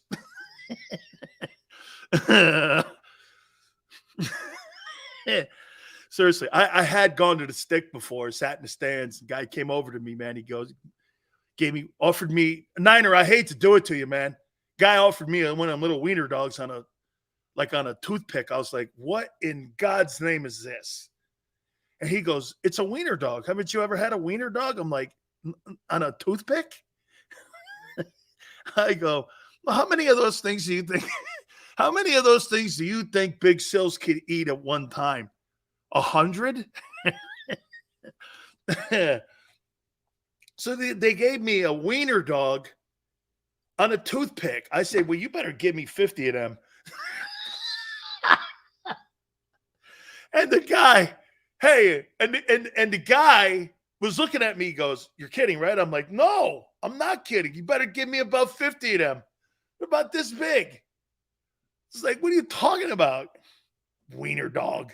Do I look like a wiener dog? Oh, man. Sorry, guy. And the Super Bowl 60s there. Wiener dog or brie? That's one Super Bowl I won't be going to. I won't be fed well. Merlot, Chardonnay, lemon seltzer. I don't want any of that. So here, in the end with Wentz, I don't know, man. I think it's got more to do with being uncomfortable around people. Isn't that the craziest thing on the planet? Wentz is not getting calls to be on a football team because people think he's weird. They think he's weird. So what do you think about Wentz in San Francisco? Oh, I'd love to see that. Wentz, Sam Darnold, and last chance Lance. Yeah. Hey, if I were the Eagle fans, I'd be doing a petition right now. Niner fans, you should sign Carson Wentz. You see, the Eagle fans have, don't you agree, Tone? Eagle fans have two things going. They have they have all these guys that petition the NFL every year to make sure that Jerry Jones still owns the Cowboys. And now what they're going to do is they're going to get people that are going to make sure that Carson Wentz lands in San Francisco to undermine that thing too. Hell, you got Josh Harris now owning the Commanders. What more do you want? You have the whole division wrapped up pretty soon. Hey, pretty soon you're going to have the whole division wrapped up. Hey, Josh Harris is the owner of the Commanders. I think Wednesday he's meeting with the finance people. If I'm an Eagle person, I'm like this. Well, that guy has completely effed up the Sixers. You really think he's going to turn around the Commanders? What would give you that idea? I mean, hey, believe in the process. Hey, Tone. This is Big Sills from like 20,000 feet looking at you going, hey, believe in the process. What's the process? Tanking? Shit, there's been more tanking in Philadelphia by Josh Harris than any owner in the history, and that includes Donald Sterling. Hey, you got no chance. Yeah, that's it right there. No chance, Lance. We got a new one. You got a new one, right? Hey, you guys have been awesome. I really appreciate you guys coming aboard, man. Way to kick Monday off. Dude, we're so close, man. We're now like a month and a half out from the start of training camps. Man, I still think there's one more big move that Howie's going to make. I really do. God bless all you guys. I'll see you tomorrow. By the way, Tone, spectacular stuff as always. Man, I love working with Tone. He's so good. Xander, thank you. Big Joe, thank you. Tomorrow, 3 to 6. Till then, we'll see you on the flip side.